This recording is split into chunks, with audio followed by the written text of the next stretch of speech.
there, folks. Not feeling 100% this week, which is something I alluded to in the chat. For those not in the know, I had an accident earlier this week. Nothing fatal or critical. It's just that whilst I was walking up to watch the Batman, it was awesome, by the way. I ended up having a fall. Thankfully, it was just on a pavement, so it's not like I fell from a great height, but I unfortunately landed on my ribs again. So we're only going to go for an hour just to see how I feel, and if I'm able to, we'll go the rest of the hour, but I'm going to try not to have anything too comedic this evening. How you doing, Sean? So it's a reduced show this evening, but it's one of those I can't really avoid it because Dan says, I just want to say I hope your ribs feel better soon. Second, I would like to know what your thoughts on William Regal and Jeff Hardy joining AEW. I really need to turn that future funk down just a tiny bit more. There we go. It's a audible level. First off, appreciate the love there, Dan. Jeff Hardy joining AEW. It was only a matter of time, and they've been talking about a Hardy Boys reunion for some time. As for William Regal, well, after he was, for my money, unfairly ousted by Vince McMahon, because the only reason he was sent going is because, well, you're suffering because Triple H failed with NXT. And it's like, well, he did, but it was working for so long that, rather than, getting rid of the people that are there that were making it work, how about you just, revising, reshuffling, instead of throwing people out and turning NXT into Monday Night Raw Light? Because that's essentially what it is. And hello to the Prez. Hey. As for Regal's possible health concerns, let's just hope it's not as he's suggesting and that he's on borrowed time, because I know he's had a bunch of health concerns for the better part of a decade, but I'm hoping he'll find a way to turn this all around.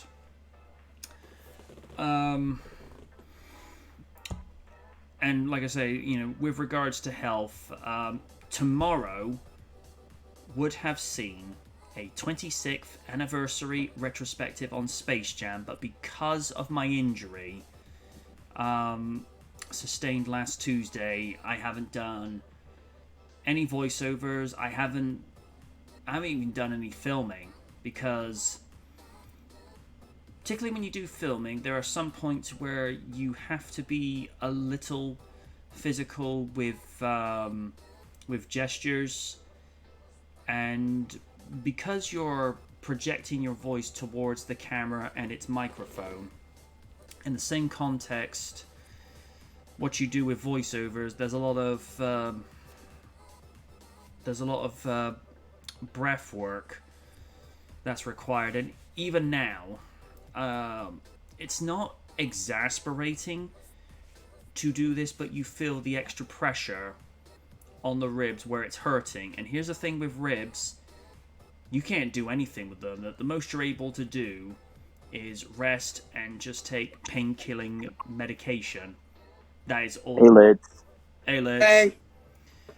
How you feeling? I felt like I ran into Oni when he was drunk. Oh no. Yeah, I'm still feeling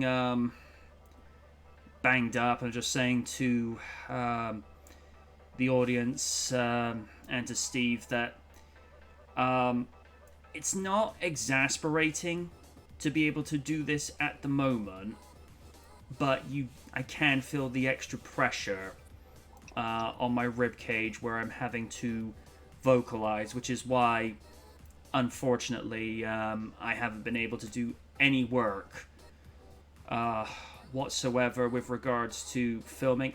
I can't even do any voiceovers for Space Jam, which part of me now is starting to have issues with procrastinating so much. It's like, if you just got this done before the accident, but then again, that's hindsight because you never see these things walking around. You never know what's coming around the next corner in any case.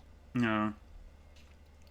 And the weirdest thing, I didn't feel the pain settle in until 2 hours after I got home. So I went to go watch The Batman for 2, had my accident just after 1 p.m. and I actually joked to the person that was helping me up, if should the gentleman in question be listening to this, thank you so much for helping me up. It's nice to know that, people with empathy still exist out on the streets and what have you. He just asked me, are you alright? And I just simply point to the sky and joke, that's the first time in 3 years that's happened. So, the difference is this time around, the pain wasn't there. It was there, but it wasn't. I think because maybe I hadn't hit the ground so hard as I did before I went to watch Joker back in 2019. And probably because the adrenaline momentum was still going, I didn't feel the pain settle in. But the pain at the moment, how to put this way, if you feel like if we compare pain to temperature, if the temperature was, say, at 50 degrees Celsius when it originally happened, it's probably come down to 42 at this point. So it's still intense, but I think because the painkillers are slowly beginning to work and I've had a little bit of time to heal, it's slowly getting there. And I'm supposed to be at work later, and I really don't like having to say to them, look, I am still not in a fit condition to do this. And the irony, I only came off the injured list 3 weeks ago. Oh, no laughing. That hurt. Ouch. Hey, Raiden. Hey, Raiden. Hey. So, I feel bad for work because of the fact that, they were super cool whilst I was recovering, and, they just eased me back in, whereas now, like I say, I feel bad for, I've only been back 3 weeks, and it's just like, oh, come on, this happens? Yeah. And here's like, on a slightly weird note, I've said this to a few people. Excuse me.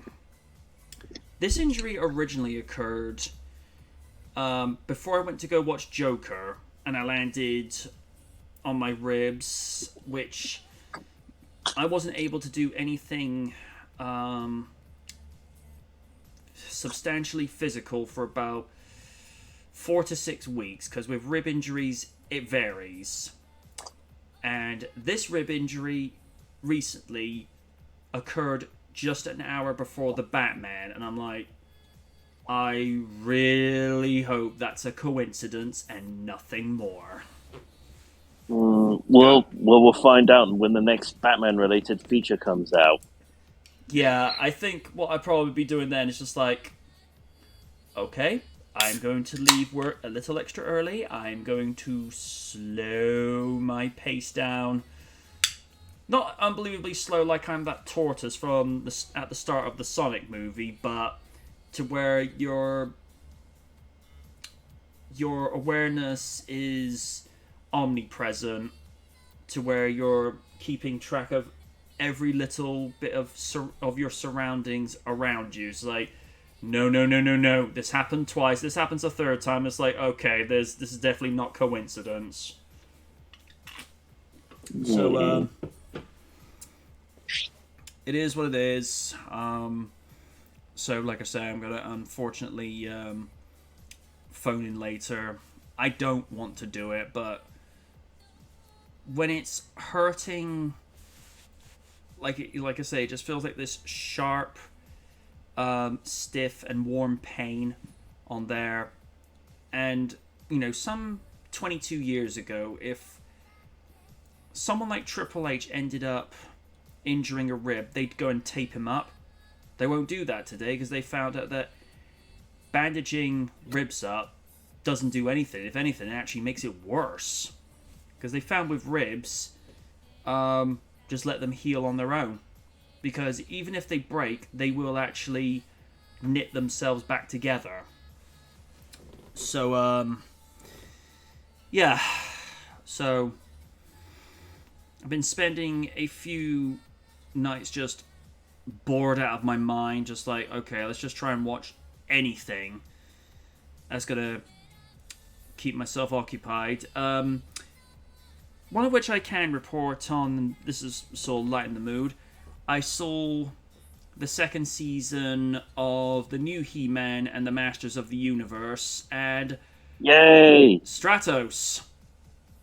He has a punchable face. Oh, really? Yes. Raiden, how can I put this? He speaks... What's the best example I can sort of say this? He's got the attitude of a snarky Kevin Hart, but he speaks with a slightly decreased attitude, but you still look at him and go, boy, I don't like you already. Please don't do that. Stop it. Get some help. And Man-E Faces this time is voiced by Sir Stephen Fry. How did they get him onto that show? Money. True. It's such a weird contrast when you think of, who's voiced him before. I mean, it might have been Scott McNeil who voiced him. I'll look it up. Okay. Oh, Prez just said, speaking of watching things, I actually binged your SmackView series recently. Still makes me laugh. Oh, I appreciate that. Oh,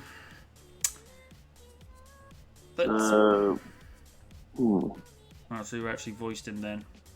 Lou Streamer in the original series, and then Paul Dobson in the 2002 series. Oh yeah, because Scott McNeil voiced Stratos. Yeah. Sorry. Stratos is just an utter pain in the ass that puts his ego before his kingdom, and just ugh. What else? Ram Man turns heel at the season finale. Good. Well, apparently the gemstone that is in her helmet is a ram stone, which is linked with Skeletor's Havoc staff. Oh shit. Oh. And That's good. and they've been going throughout the whole of season 2 looking for snake men vessels, and Skeletor's plan was to unleash an army of the undead snake men, and the reason Ram Man is doing this is because she wants to bring her parents back, which I get, but she's opening up a Pandora's box she does not want to open. And we all know what happens when you open Pandora's box. Well, Lara Croft almost found out in Tomb Raider 2. which that movie's 19 this year. What, Cradle of Life? Yep. Really? Yeah, that was Oh, 03. yeah. If I remember correctly, is Gerard Butler in that movie? Yes. Oh, yeah, as her ex. Yeah, it's that British, disgraced British spy, I believe. something like that, yeah. I definitely remember in the first movie, Daniel Craig was in that one. Doing an American accent, which is hilarious. Yes, his American accent is more hilarious than mine. The difference is between the two of us is I have been told multiple times I have what they refer to as a twang in my voice, to where there's subtle hints of it. But then again, as I've stated so many times before, I've watched American TV and movies since the 80s, and in the last 13 years I talked to mostly Americans or Canadians or anybody from North America on Skype, Discord, and up until 2019 Google Hangouts. So after a while you're bound to pick up little traits and mannerisms and whatnot, and to the point of it, all this, mine may be somewhat the difference is I'm not trying to put on an accent. Craig is, and it's more laughable than his James Bond performances. Changed my mind. I mean, Burn. Let's be happy he's not Bond anymore, so let's be happy about that. I believe Raiden says it the best, and I'm going to try to do this without making my ribs hurt. I apologize for nothing! Yeah, I won't be doing that again this evening. Yeah, don't do that. No, otherwise, I'll be feeling the sort of pain where it's like, time for Monday Night Raw. Triple H is going to come back and be world champion. Liz, I'm going to go into the fetal position, and I'm going to pray that Hulk Hogan's going to come back. At least that will make sense. Oh, please don't do that. No. I do not need that image in my head. Thank you very much. Okay, we will try not to imagine L-Man wearing the Sailor Moon outfit. Ah, God! Oh, God, no, what the fuck? Where's the brain bleach? Yeah, and that is why... Oh, God. That is why I'm not supposed to Borrow laugh. mine, Steve. You can borrow mine. Thanks. It could have been worse. Could have been Oni wearing it. Oh, Yeah. why did you do that? Because I'm a self-masochist. Yeah. And then I just come up in wearing Majimagoro suits. See, that makes sense. Whereas Raiden will come in dressed as Michael Jackson in his smooth criminal outfit. It's like, hey. To be fair to Raiden, he probably rocked that well. Thank you. It's alright. Whereas me, I'm just crazy enough to pull off Majimagoro. And look, as long as it's not Mankini Majima, we're fine. No. It's hurting enough just laughing. I don't really want to be in pain because of cringe. With it, other than that, flawless performance from Zoe. Yeah. And I can tell you this, man. You cannot keep your eyes off her in every scene. I'm like, yeah. I think... What are you doing to me? I think what she does, particularly Selena Kyle, and for spoilers, she is a cat burglar, but she is not Catwoman. It's almost like she's partially going through an origin, if that makes any sense. I think... Excuse me. I think what makes her role done so well is, one, you hardly ever hear her raise her voice, and if she does, it's very brief, but she spends the majority of her dialogue with this soft-spoken and sultry tone. As soon as she put a redhead on, it's like, hey, Zoe, hit me up. And she actually watched Batman Returns for inspiration because she considers Michelle Pfeiffer's Catwoman as one of her inspirations. at least with this performance, she isn't over the top. She's just. I mean, okay, if anything, with her version of Catwoman, she's basically herself. If you get my drift, I don't know. You know, it's funny because I remember I was at work after watching the movie and like listening to Double Toast review of it, and I think for me, I like what Matt Reeves has done with the Batman movie itself. Yep. And if anything, if I could go with Catwoman's performance, I would basically compare it to her portrayal in the animated feature Batman Year One. I mean, it's a fair comparison. She's basically a mother figure to her roommate, so yeah, I could definitely see that with this movie. So, I mean, like I said, and also I get a lot of long Halloween vibes with this one. Yes. So I don't know, man. The whole film, I was just enthralled with everything because I don't know. This Batman movie was the Batman movie that I've wanted for years, especially since my first ever encounter with Batman was Batman the Animated Series. And what I like what Matt Reeves did is he focused more on the detective side of Batman, not just the kick-ass crime fighter blockbuster feature. Yeah. So I kind of like how psychological that was for him. I particularly, and this is something that I think Corey brought up with Double Toasted's review. It's the non-verbal acting that you get from Pattinson, where you look in his eyes, you can see he's working things out. Yeah. And I like the fact that he's wearing specifically engineered contact lenses that records everything he sees, and then he's downloading that onto a hard drive when he gets back to the cave, so he's able to look at things later with, no pun intended, a fresh set of eyes, just so that he's able to sort of make sense of...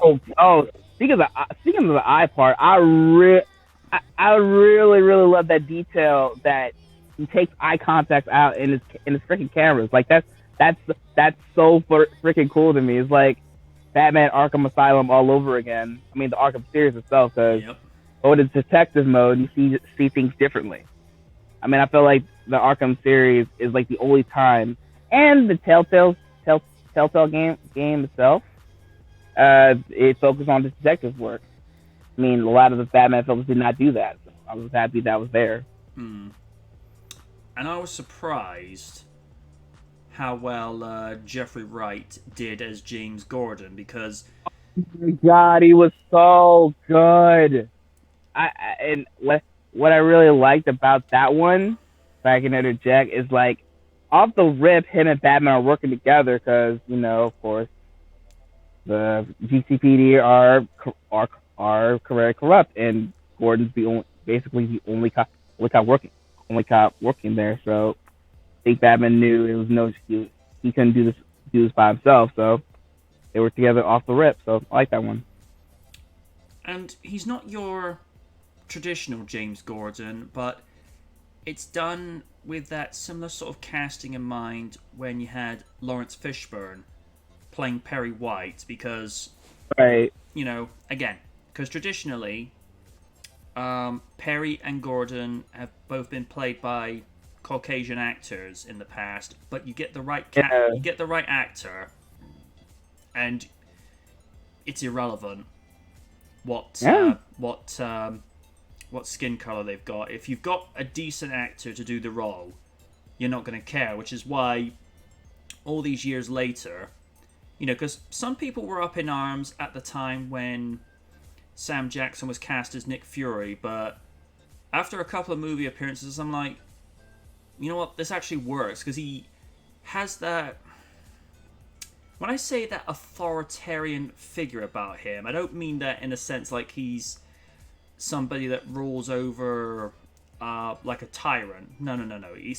He has that commanding presence. He walks into the room, you stand up and you take notice and you listen to what he says.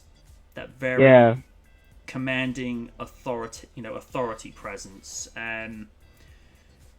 Plus, I think the only live action appearance where we've seen a somewhat comic book accurate portrayal of Nick Fury was when David Hasselhoff played him. I think it was in the early to mid 90s, and that was very short lived, but he did get it down with the eye patch and the white stripe going around the back of his head and the cigar. So it's like, okay, you're committed, but here's the thing.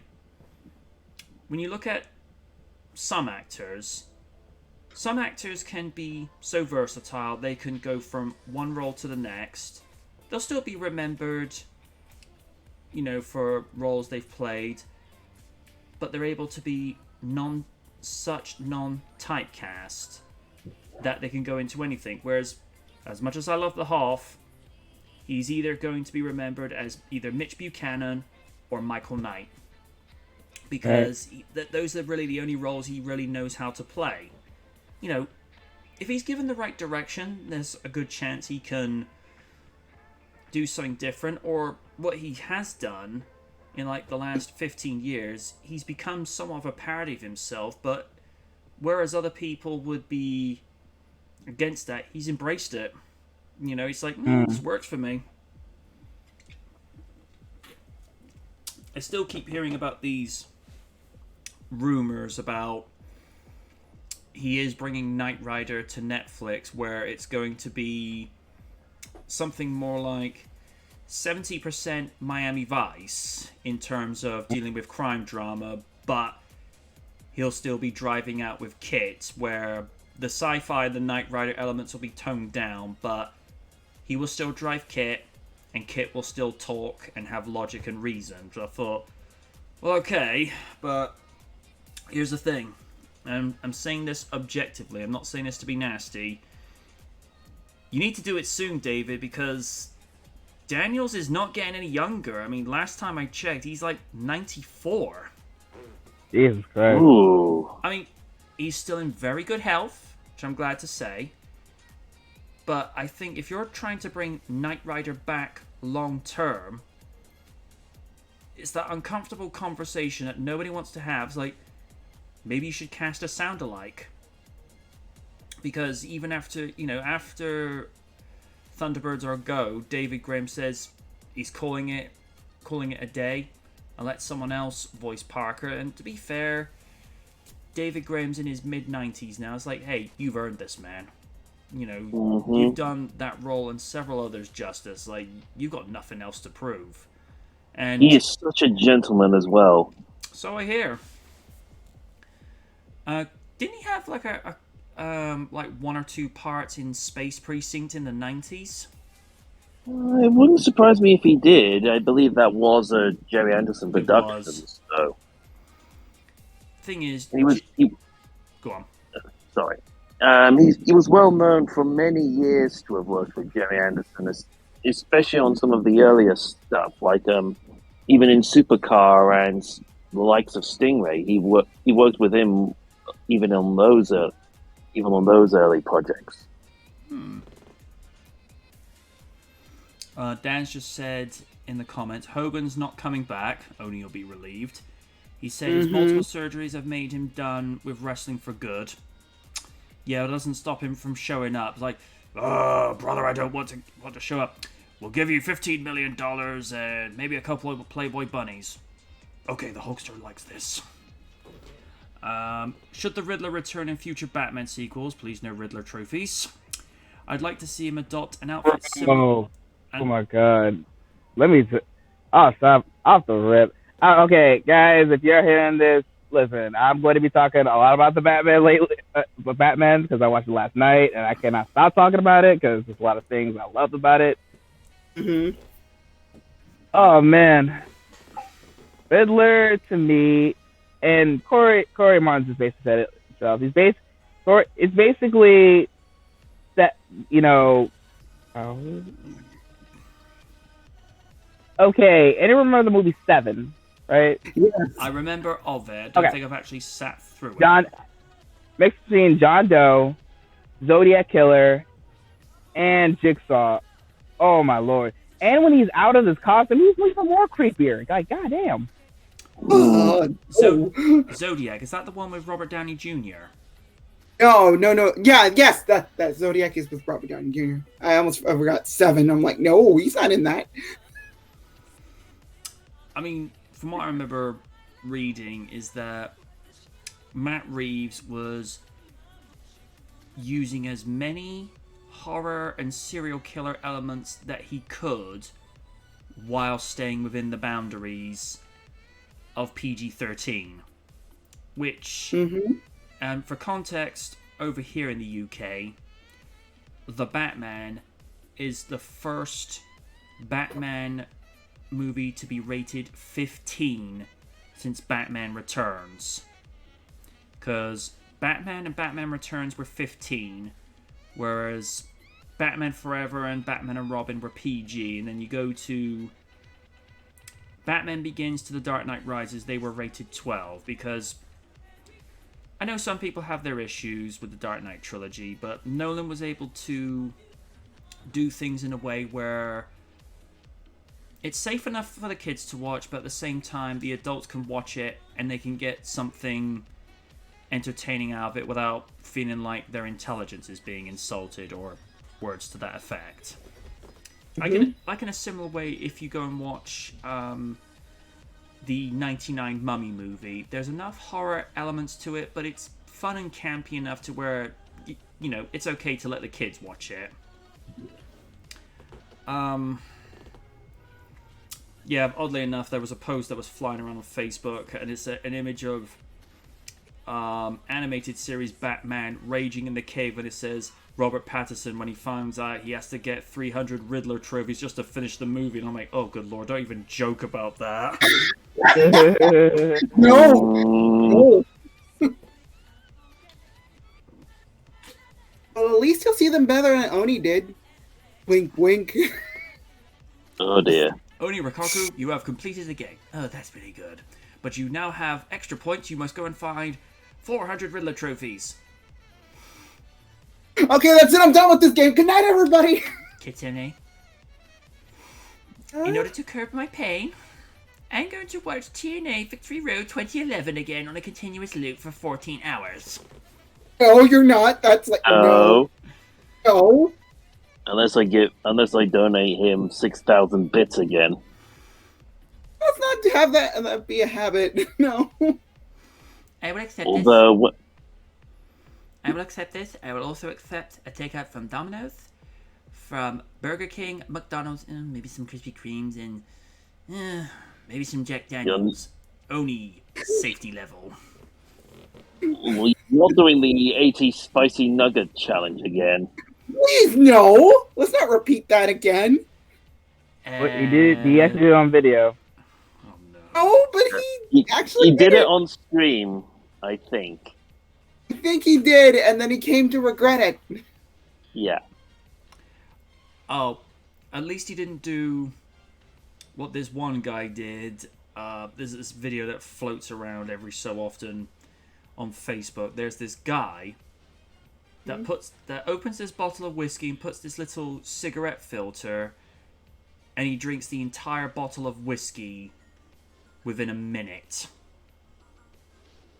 Oh God, why? Because the guy was an idiot. Okay, I mean that's obvious, but Jesus. Yeah.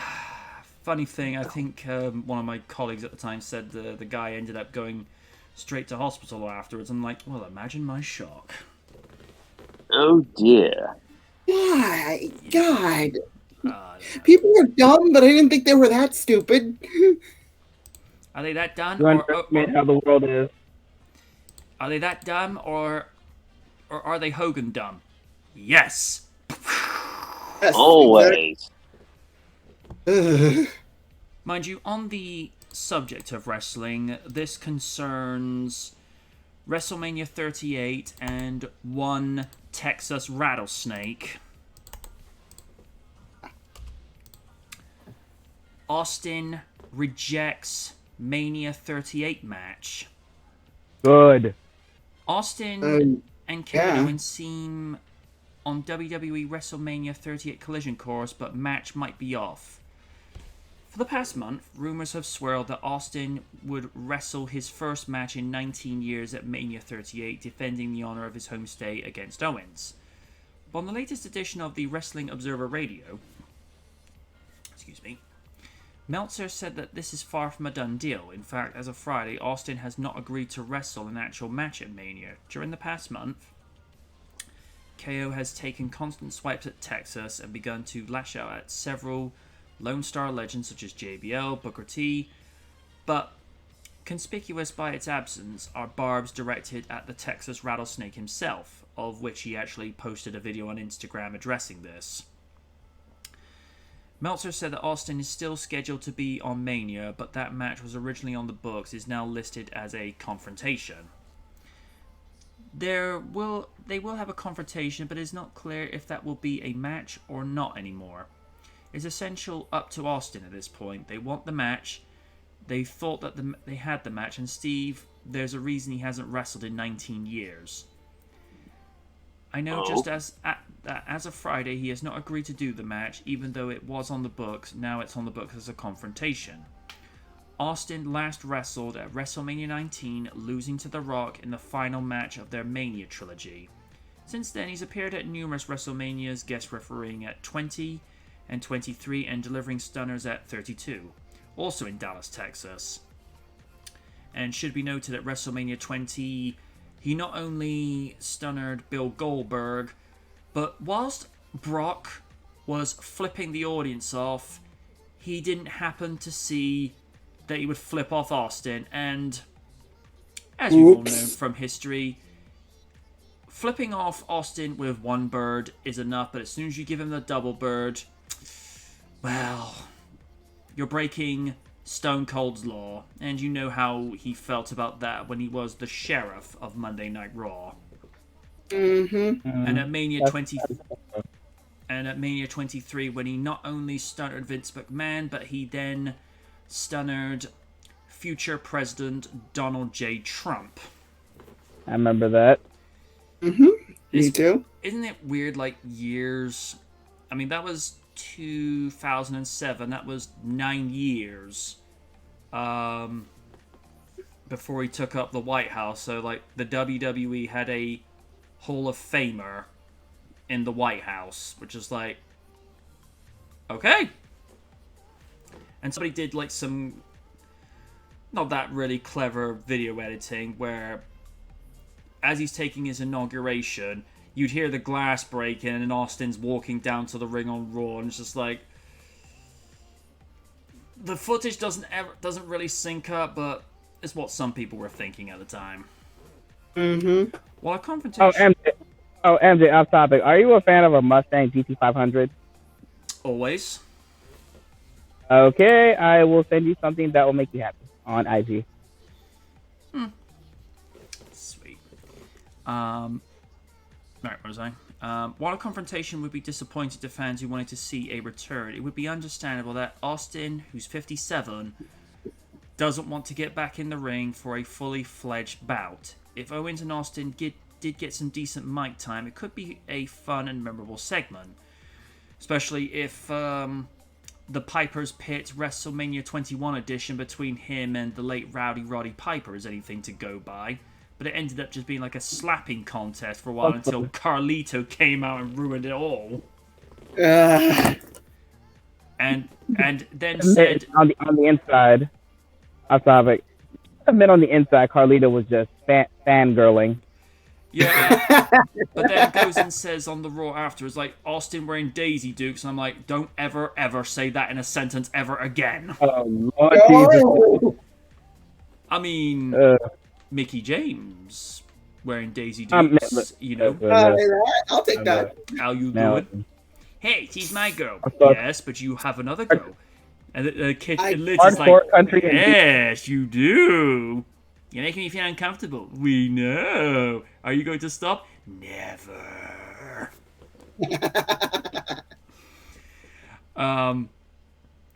Right. Still, it's interesting, and WWE reportedly had this listed as an actual match on their internal documents, but never had Austin locked down. and we're 4 weeks out from Mania. Alright. It's brass taxes time, to say this. The fan in me would love to see Austin wrestle one last time. But that ship has been sailed. The ideal opponent that he should have had his last match with was CM Punk. And Punk had been pounding on the door at the office like, no. Not me and Undertaker. No disrespect to Taker. But he wanted Austin. Because he even wanted to try and... I think it was even... He wanted to try and get it set up where it would be him and Austin in the ring for the title. Because I mean, he even went to sort of like Vince and company. It's like, look, I don't claim to speak for the people, even though I actually am probably more in tune with the people than you people are. But they don't want Cena Rock 2. They want Austin Punk 1. And it would have been something, because even leading up to Royal Rumble 2013, Punk was almost on a fortnightly basis was name dropping Austin in his promos. Because, like, come on, the fans was, no, they want Rock Cena too. I'm sorry, you speak for us? Like, Raider doesn't want to see AJ Styles versus Shinsuke Nakamura. He wants to see Goldberg versus Undertaker. Boy, you do not speak for me.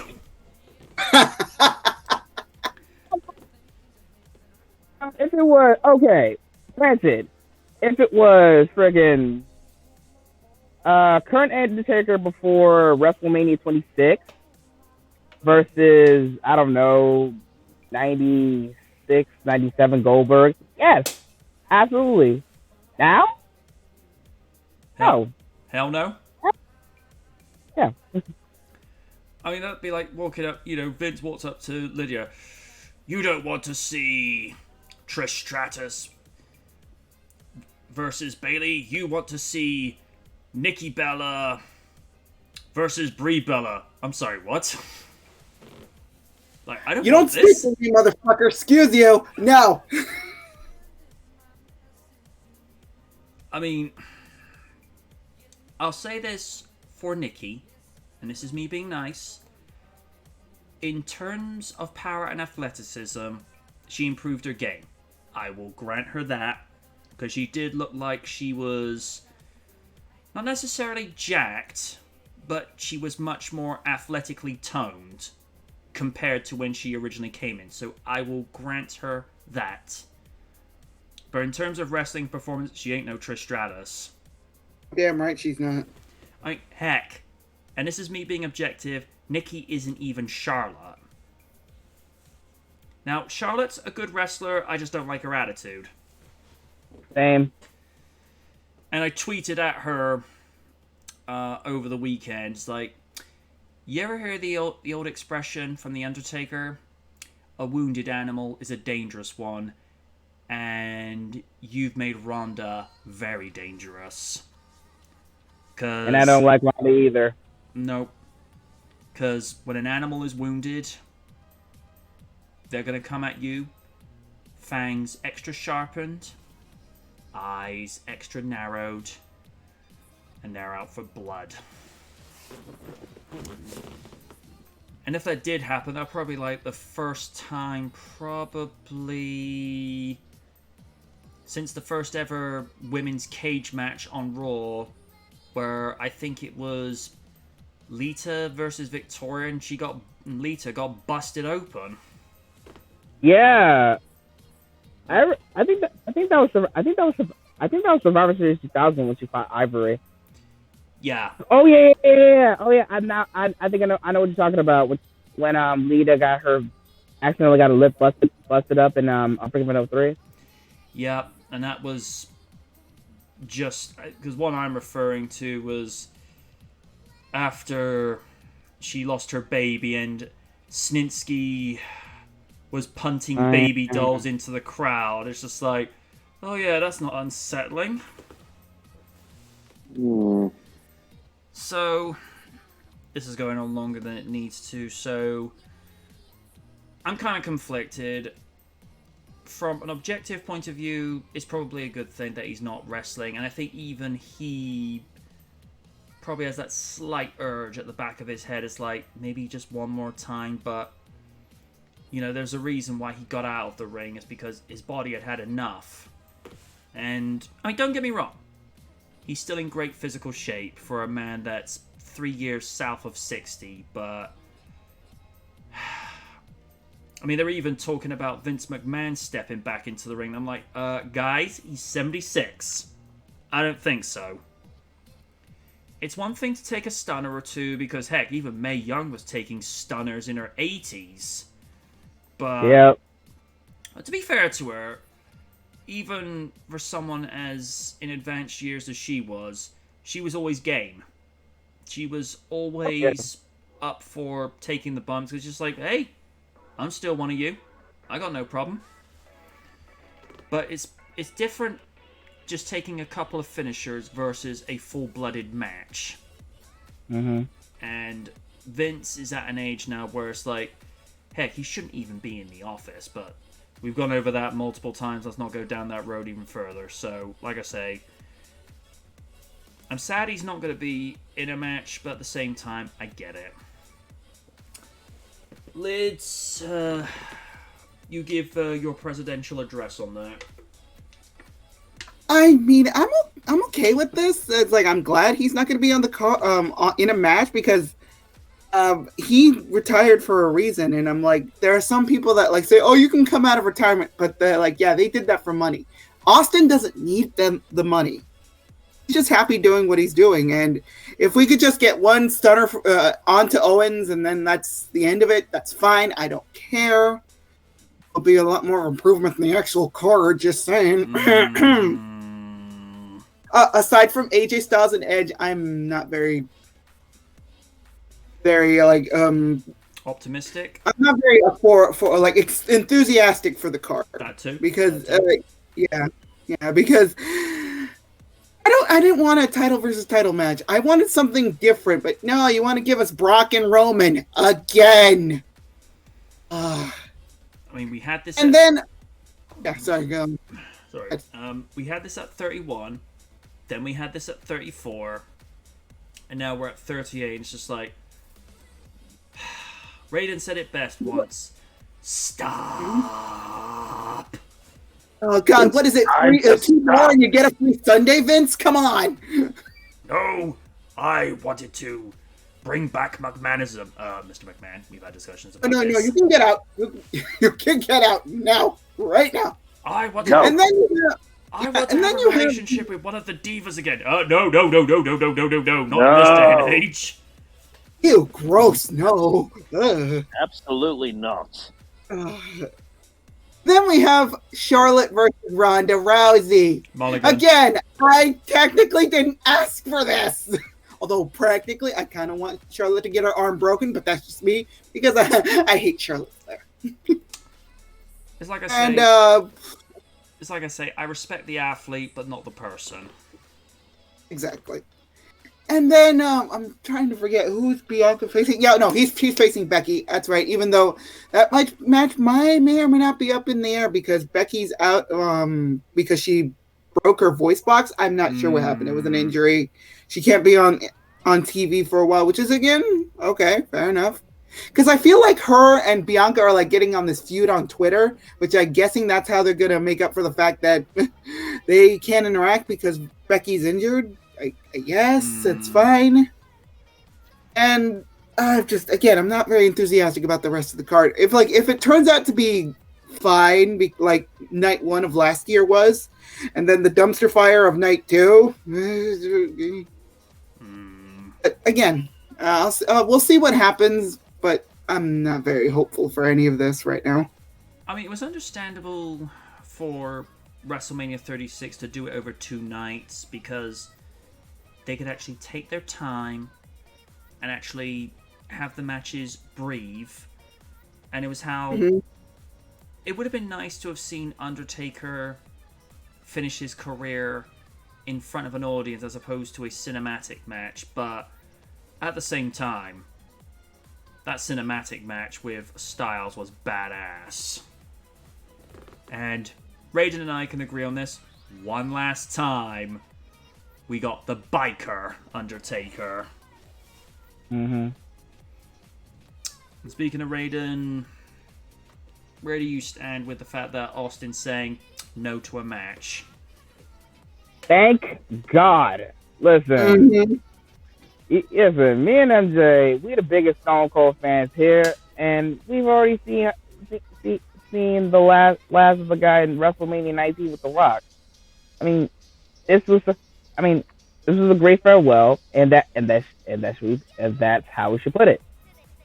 Granted, Stone Cold looks good for his age, but I don't want to see him kill himself like I see a lot of legends do.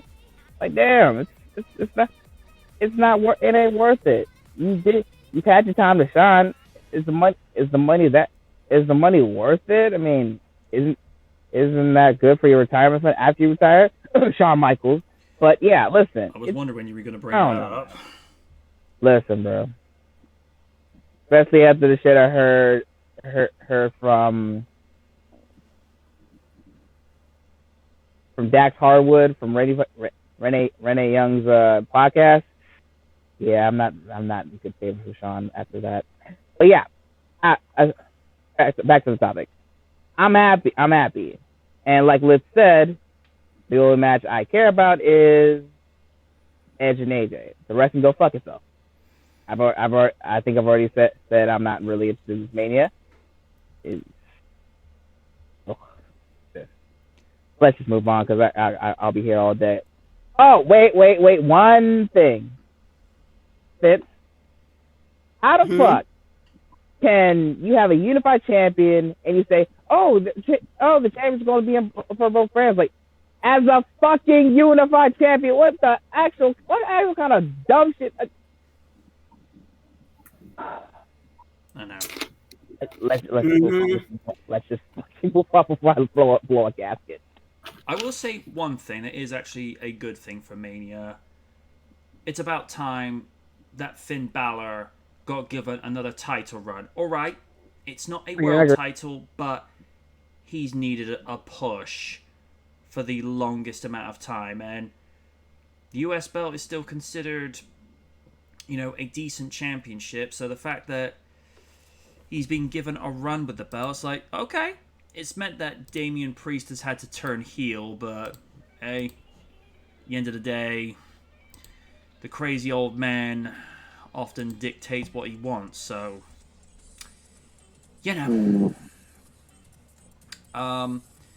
speaking still on the subject of WWE, and this is where it's gonna kind of kill the mood a little bit. Yeah, I think I know what you're talking about. Scott Hall on life support after suffering 3 heart attacks. Jesus! Ouch! Scott Hall, WWE Hall of Famer, now reportedly finds himself on life support after suffering 3 separate heart attacks while hospitalized on Saturday night. The former Intercontinental Champion was hospitalized back at the start of March after breaking his hip from a fall and needing surgery. According to Wade Keller of Pro Wrestling Torch, complications emerged last week after a blood clot got loose. Stay tuned for more updates as they become available. Pardon my language, you don't fuck around with blood clots. No. Oh, yeah. Look what happened to Rock's father. Hall is best known for his time in the World Wrestling Federation as Reza Ramon and one of the founding members of the New World Order in WCW. In the late 90s. He was inducted into the Hall of Fame twice. Once in 2014 as Ramon, and again as a member of the NWO in the class of 2020, which was also inducted with the class of 2021. But it's a nice way to fill up time. But I'll say this as a constructive critique with regards to the NWO going in. Very late, but still deserved. We don't know the circumstances of what brought this on, but and I'll say this objectively, it wouldn't surprise me if some of Hall's past with regards to drink and drugs has caught back up on him. Because that tends to happen. I mean, look what happened to Eddie. Even though he was sober, clean and sober for 4 years, it caught up with him. So that's with that enlarged heart. Yeah. God, yeah. So at the moment with Scott Hall, I wouldn't like to say, and like I say, it wouldn't surprise me if it's his past health catching up with him, even though because of DDP yoga he had been in better shape than he had been for years before. But unfortunately, he's going back to the wagon a lot. Unfortunately, Unfortunately, how do I say this? Sometimes your body can be your own worst enemy. Yeah. It's just the way I'll phrase it. So, summarize. Get well soon, Scott Hall, and hopefully you still have great memories to create, because I mean, he's what 57 or in his 60s, so still too early. So get well soon. That's all I'm gonna say. Lids. I mean, what can I say? It's I wish him well, and I hope he recovers quickly. If not, he will be missed. But again, I don't want to be negative Nancy here, but just we'll see what happens. It's just I mean, I don't know. It's not really much I can say. That's fair.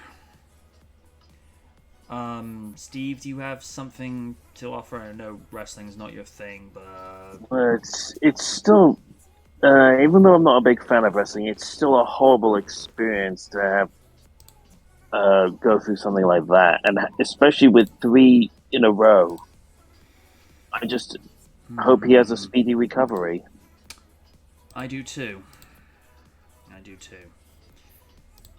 All right. Something a lot more upbeat now. Let me just go to that. MovieWeb have published their top 11 most iconic action heroines in movie history. During this year's Women's History Month, we celebrate the 11 iconic heroines of action in cinema. Each year, the month of March marks Women's History Month. Okay, this is news to me, but okay, let's go with it. A time to celebrate amazing women, both real and fictional. As we are in the month of March, now is the perfect time to reflect on some of the most iconic action heroines in film history. There is a long list of characters to choose from, but we have selected some of the most recognized characters for this list. They are brave, they are strong, and while being fictional characters, they represent the hero within us. From zombie slayers to spies, from superheroes to warriors, these action heroines are the best of the best. Life can get tough, but they are tougher. While we look forward to new films and the introductions of new action heroines, it is also important to remember the past. Here are some of the women that have become action superstars. Number 11, Alice from Resident Evil. I have mixed feelings about that. Okay. No, dear. No. What the fuck?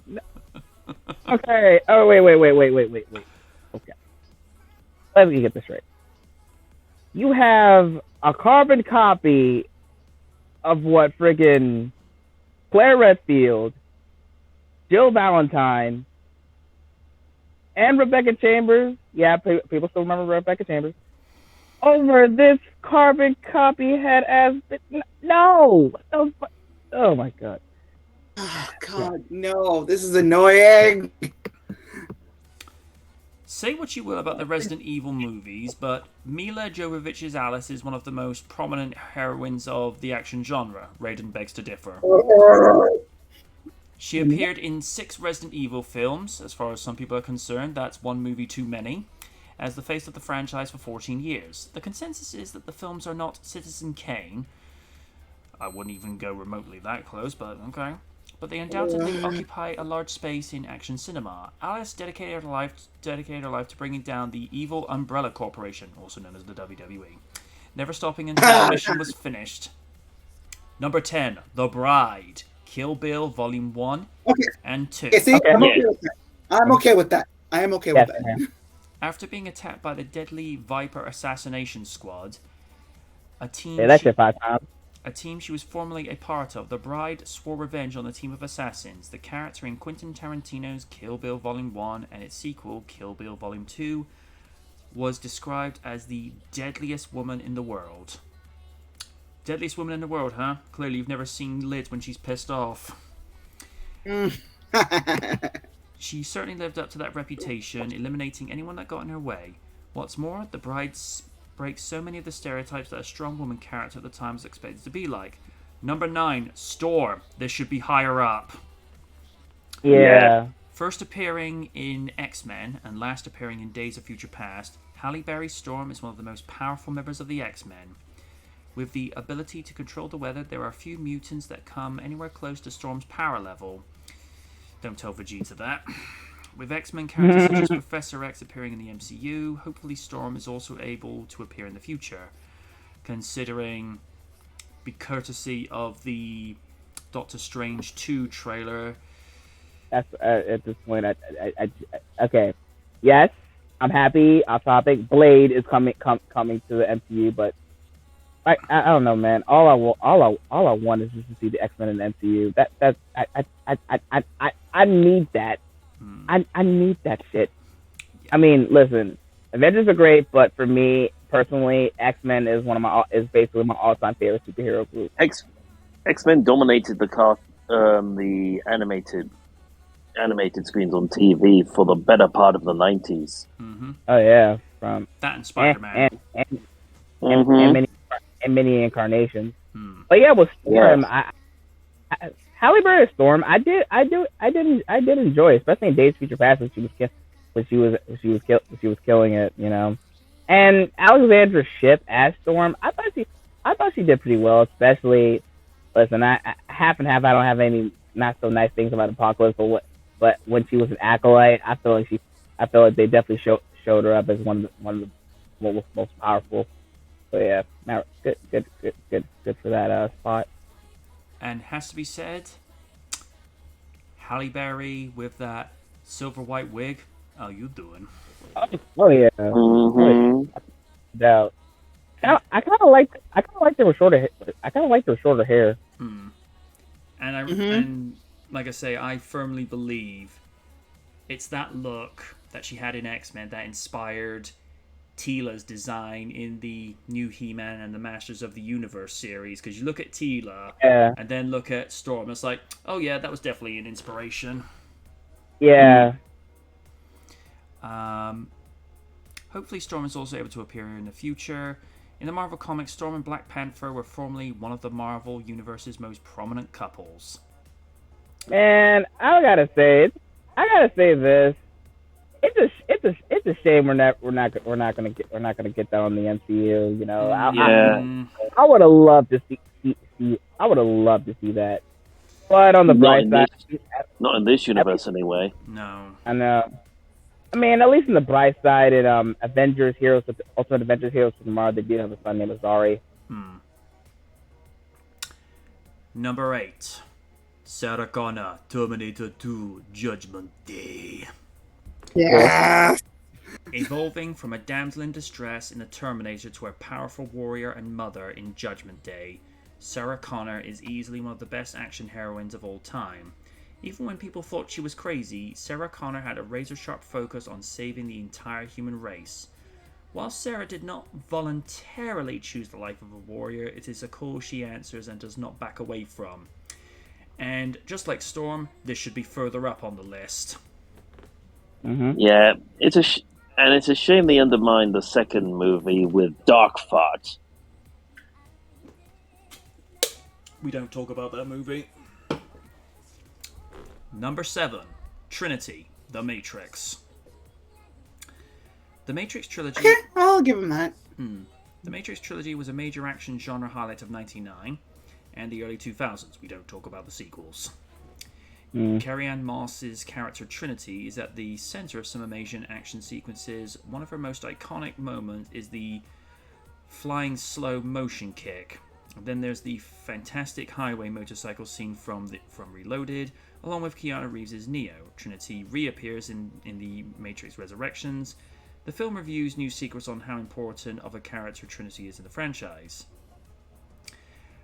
Alex Not Monday, like it. Charlie's Angels, Lucy Liu. How you doing? Hey. Okay, I'm gonna be personal. I kind of wanted Dylan to be on the list, especially for the second movie. But I understand. I mean, look, I do love Lucy Liu. Still, personal preference.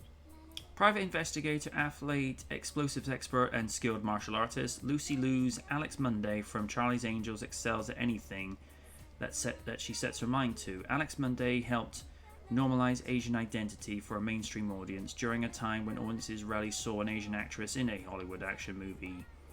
Alongside Cameron Diaz's Natalie Cook and Drew Barrymore's Dylan Sanders, Alex Monday is a joy to watch on screen.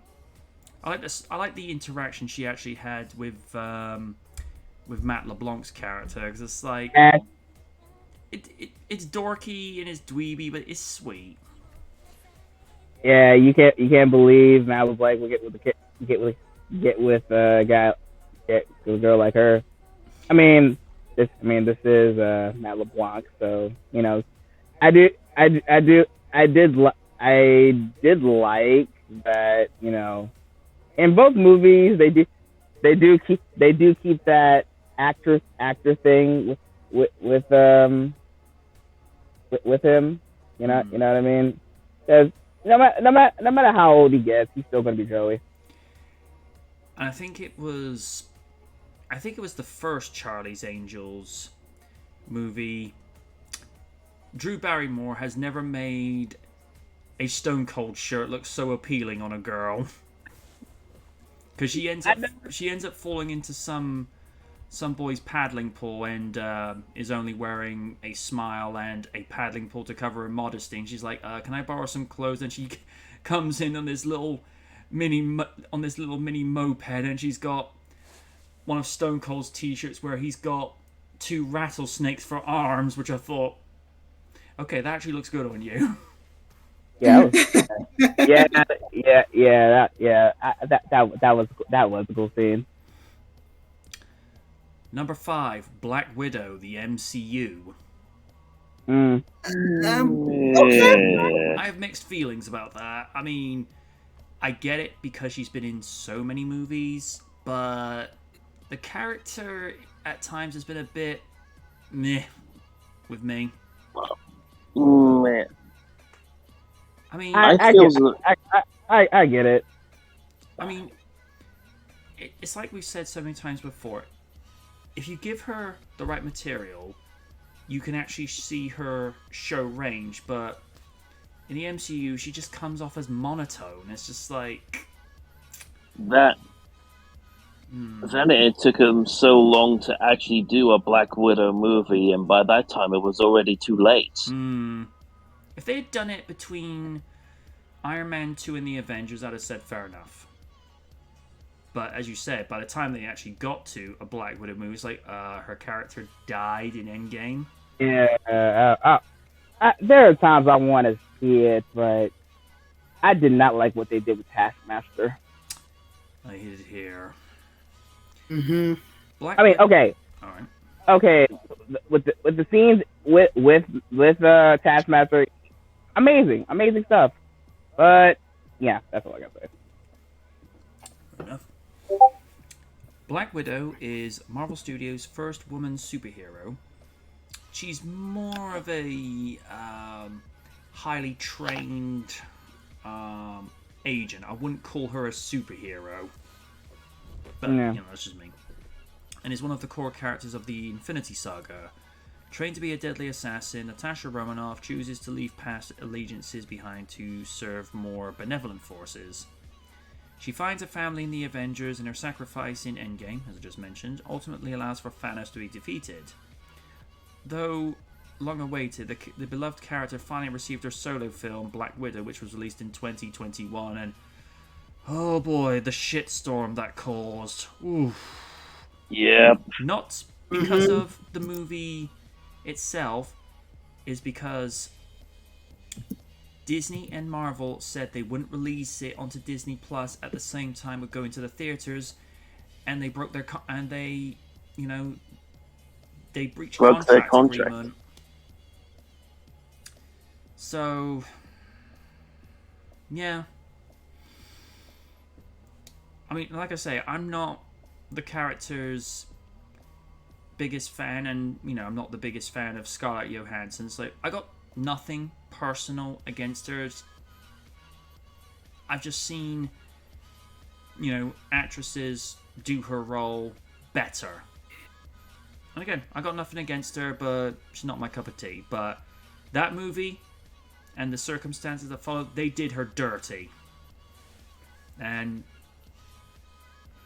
it'd be on the same level as if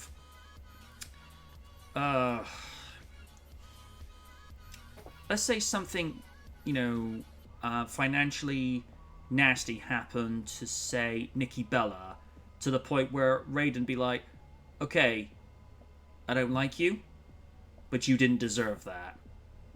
When you get somebody that you're not, when you have somebody that you're not a fan of, but it affects you to the point where you're like, oh, whoa, not even I would do that to her. That's what they did to Scarlett, and yeah. Disney, to quote Lydia, you done goofed. Yep. Number 4. Imperator Furiosa Mad Max Fury. Oh, the shitstorm that's come out about this movie. Ugh. Oh no. I don't know. Please enlighten me. Right. I will I read. don't understand. I don't understand. I thought the movie was good. No. Not the character. It's what Charlize Theron has done. Oh. What? Oh Okay. no. I'm intrigued. Furiosa is a war captain, a soldier, and a leader in a brutal post-apocalyptic world. Oh goody, we're going there with that again. One great thing about Fury Road is that it brought representation through Furiosa's disability. But the film did not dwell on or use it to become a significant defining trait of her character.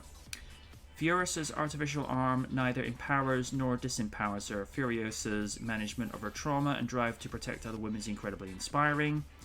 Anya Taylor-Joy will be playing a young version of the character in a standalone Furiosa prequel film. Now, to the point I'm getting at with Charlize, she had a personal gripe that Tom Hardy was late to showing up one time on set. And for the context, one particular day, she decided to aggressively and verbally get in his face whilst there was like a sandstorm going on, and she was just basically she was earning an L. And jeez. now, and people keep overlooking this. It was sandy, it was noisy, and Tom Hardy happened to speak. It was like, what did you say to me? And all of a sudden it's like, oh, I'm sorry. And then she plays victim mentality when she was the one who was instigating it. And there are people now calling to cancel Tom Hardy, whereas other people have, come around and said, well, I don't know what you're talking about. Tom Hardy's like the most gentle human being that you could possibly ever have the delight of meeting. And people are saying, well, Charlize does this on a lot of other movies where she's a shit stirrer. No. Yeah.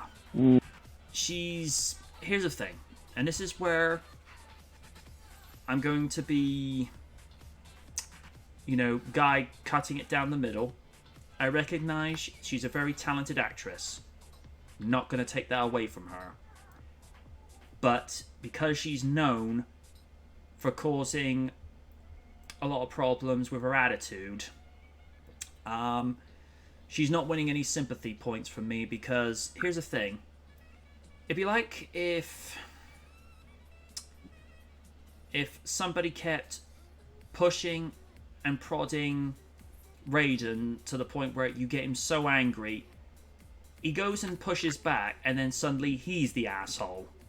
I'm sorry, that's not how that works. It's like if you constantly poke a cat at their side, making their fur twitch, and then they turn around, hiss, and then scratch you, and then you get a cut. It's like, no, the cat's not the asshole. You're the one for provoking it. Because somebody can only take so much aggression and, verbally aggressive fronts, call it what you will. And he's expected to just take it and not say a word. Sorry. Some might not like what I have to say, but the fact is, if you poke and prod somebody long enough, eventually they will turn round and retaliate. Should they retaliate? Yep. Probably not. But the point is, if they turn around and, snap back in response, like, you've only got yourself to blame. I mean, and I know how it'll be a double standard if it had been Tom Hardy getting aggressive towards Charlize, and then she hits back, people will praise that. But because it's her starting it, and then he's responding saying, "Excuse me, what are you talking to me like this for?" And then she plays victim. It's like, "Oh no, Tom, you got it back." I was like, "No, sorry, that's a double standard." So that is the reason why there is controversy with Charlize Theron and Tom Hardy. But now, I'm not defending Tom Hardy for showing up late, because that's just unprofessional courtesy. I've done it quite a few times myself. Sometimes it's either you sleep, you oversleep, and, it happens. Sometimes you oversleep 1 or 2 mornings. Not all together in the same week. I mean, it happens like weeks apart.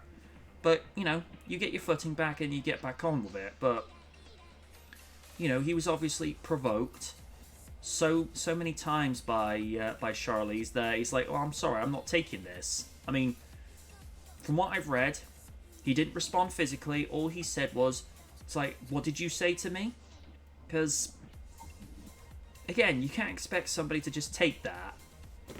And before we move on to the next one, I want your takes on what you've just heard, and you're more than welcome to look this up later, because loads of other people are talking about this in the comments section. No one is defending Charlize, just so you know. We'll start. I'm one of those people where it's like, learn to keep your mouth shut. Not trying to say it in a sexist way, like, know your place. No, learn to shut the fuck up.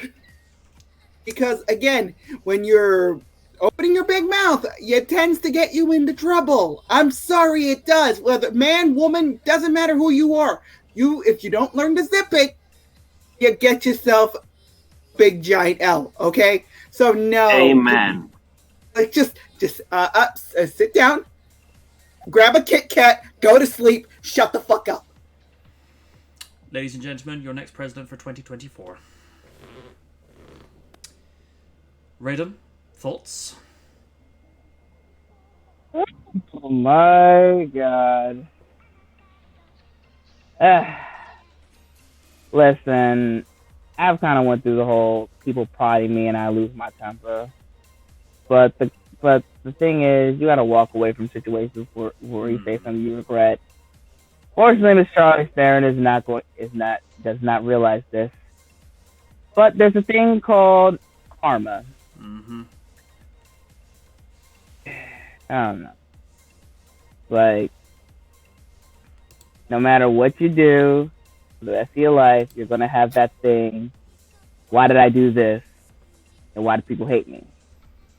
She's gonna keep realizing this as long as she just keeps that bitter attitude. So that's all I'll say here. Whatever for her. I don't care. Sir Stephen? I, I'm probably going to just pull a mulligan. It's been said many times before, if you can't say something nice, don't say anything at all. Why doesn't anybody take that moniker anymore? Because some people are idiots. Mm-hmm. Oh yeah, I keep forgetting. Number 3, Letty Ortiz, Fast and Furious. Hey, Michelle Rodriguez, how you doing? I agree. Uh-huh. The Fast and Furious franchise is one of the most successful and longest-running action franchises in film history. That's saying it politely. Street racer and mechanic Letty Ortiz is one of the main characters in the franchise and is also the wife of Dom. And she doesn't seem to age either. That means Letty is not just part of the crew Dom calls family, figuratively, but is part of the family, literally. The Fast saga is pretty ridiculous. No comment. But Letty is in on all the crazy action. A scene in Fast 9 features Letty in a car driven off a cliff while grappling onto a helicopter. That's not Fast and Furious then. I mean, I was glad that it featured a Mustang. By the way, John Cena, respect for driving the Stang. But, Fast and Furious now might as well be a live-action adaptation of the animated series Mask. Not The Mask. I'm referring to the 80s Transformers-inspired series. Mobile armor. Hasbro. Yep. Mask Strike Force. Yep. Number 2, Wonder Woman. Oh, yeah. And Wonder Woman. Patty Jenkins became the first ever woman to ever direct a major superhero film with 2017's Wonder Woman.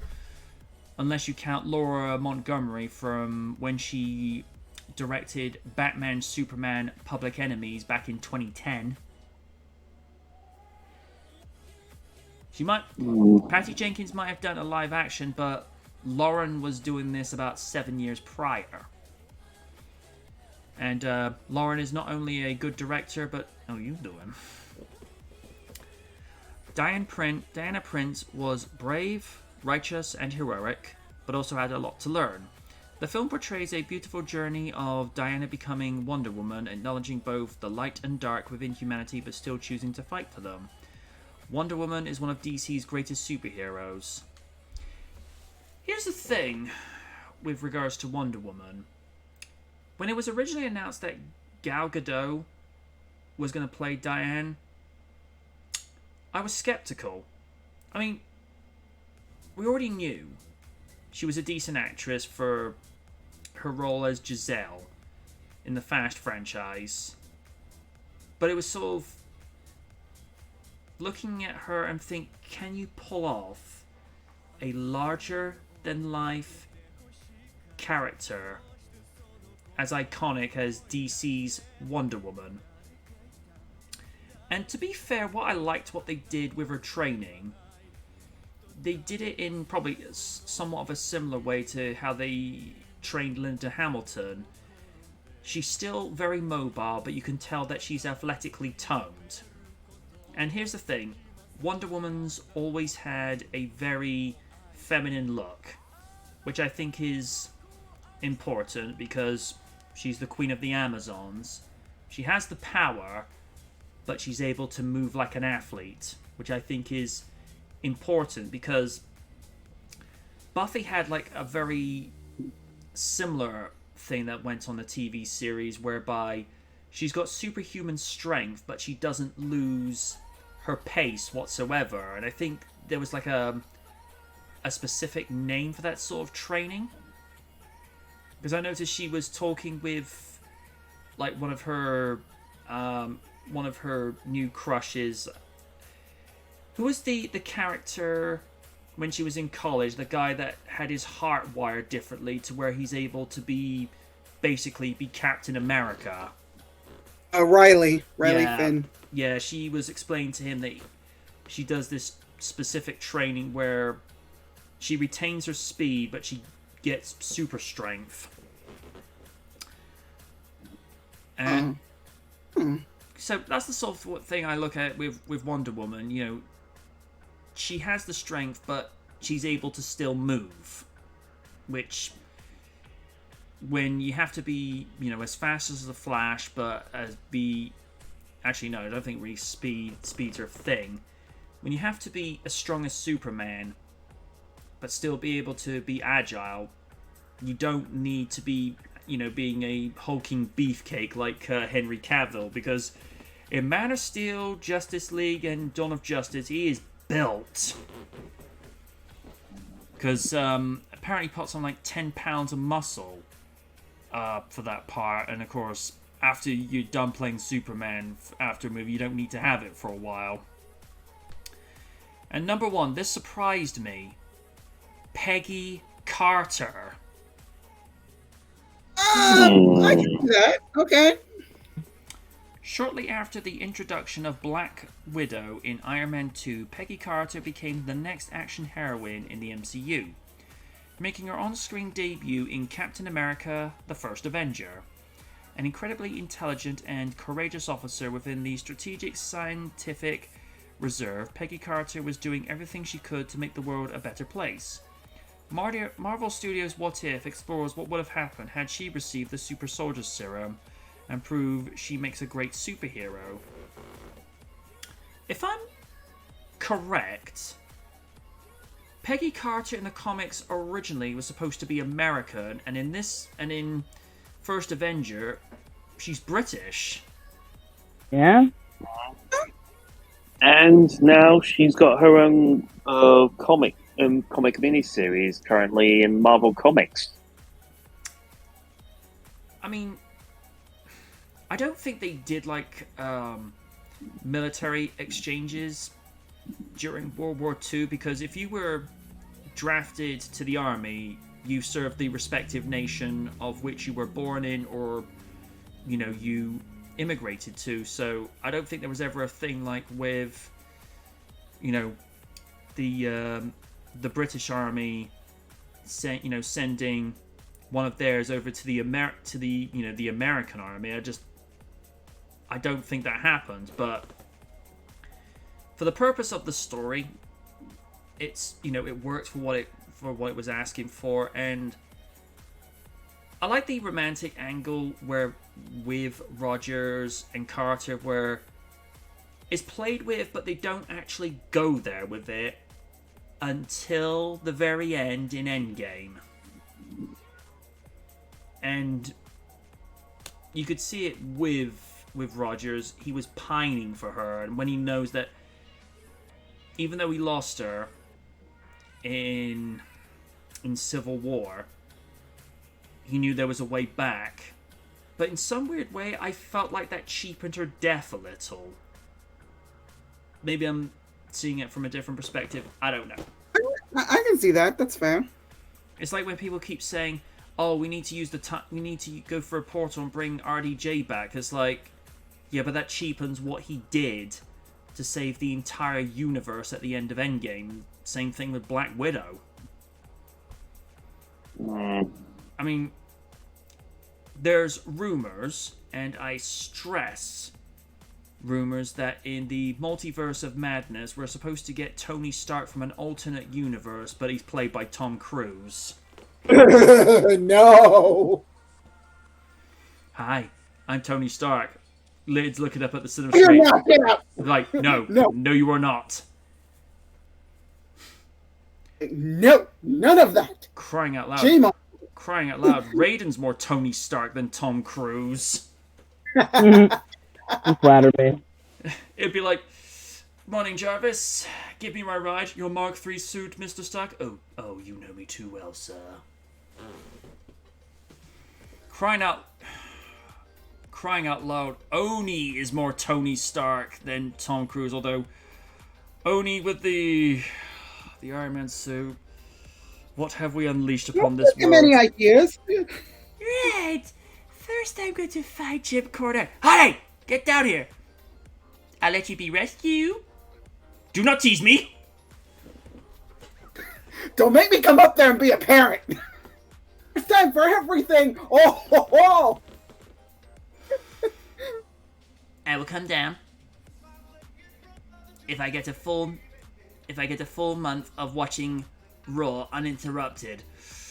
Don't push your luck. A little bit surprised with Carter being at the top, because I would have thought Wonder Woman would have gotten there. And here's another thing. In all of this, where is Buffy? Wait a minute. Is it because she's cinematic? She's not cinematic? Is that what we're doing here? Because fuck you. I mean, Buffy paved the way for a lot of female action stars today, so why she's not featured, I will never know. I mean, I think it's probably because it says movie, and she's technically. I mean, she had a movie, but it wasn't. yeah. It was fine. But again, it wasn't a movie, which means it's like she's in the realm of television. That doesn't seem fair. I mean, if Helen Slater had been featured on there as Supergirl, I'd be like, I question this a little. Because that movie... It's like, that's funny. No, we're not doing this. Well,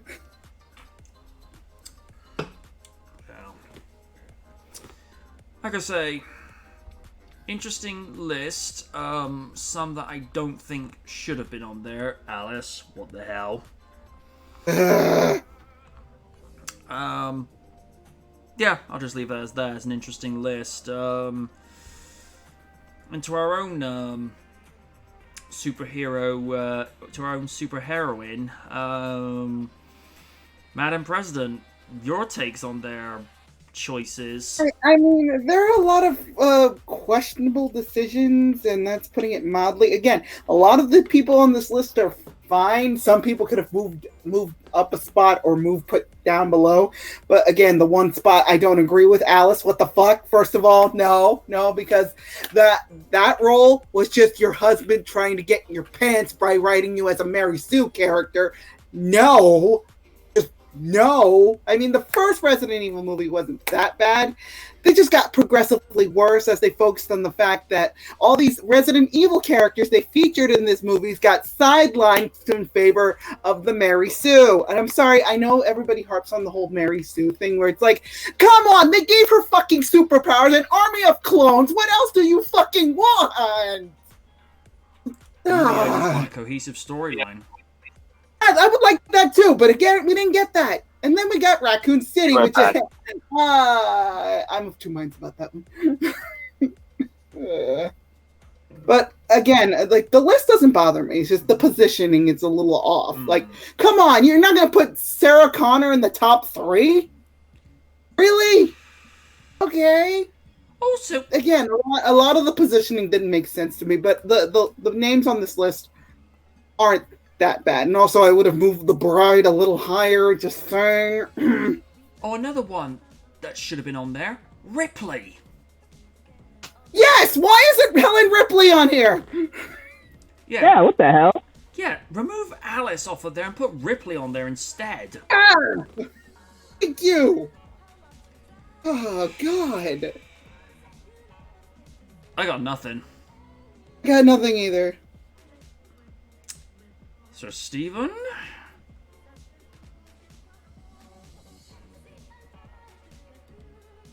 Stephen? He's on mute. Oh. Oh, until we get to him. Sorry about that. Just had to get something. Alright. Stephen, your thoughts on the list? I say some of the lower ones should have been higher. And some of the choices, not my picks. And I agree with about Ripley. Yeah. Considering she was probably, in terms of Hollywood, one of the earliest female action stars, because she was in the first Alien movie, wasn't she? And that was back in '78. Yeah. Okay. Yeah. But I watched a documentary about the making of Aliens, and she not only did a great performance in the movie, but she helped to actually save the production of that movie as well, because there was a lot of tension going on between the British crew and James Cameron at the time. When is that man not causing controversy behind the scenes? His biggest problem is he tries to run everything as a military operation, and I get the sense of the organization of that, but they're actors and crew, not soldiers. Yeah. I don't know. But if it weren't for the actress, we may not have got Aliens. Someone should do a similar multiverse crossover event similar to intergalactic battles, where you have Star Wars with Star Trek with Halo, but on this occasion you have Sarah Connor, Ripley, and all the other female action stars, and of course Buffy. That would be a crossover event I would pay money to see. Good luck with trying to get the rights, though. Yeah, no. And to our own Blade in Raiden, what's your thoughts on the list?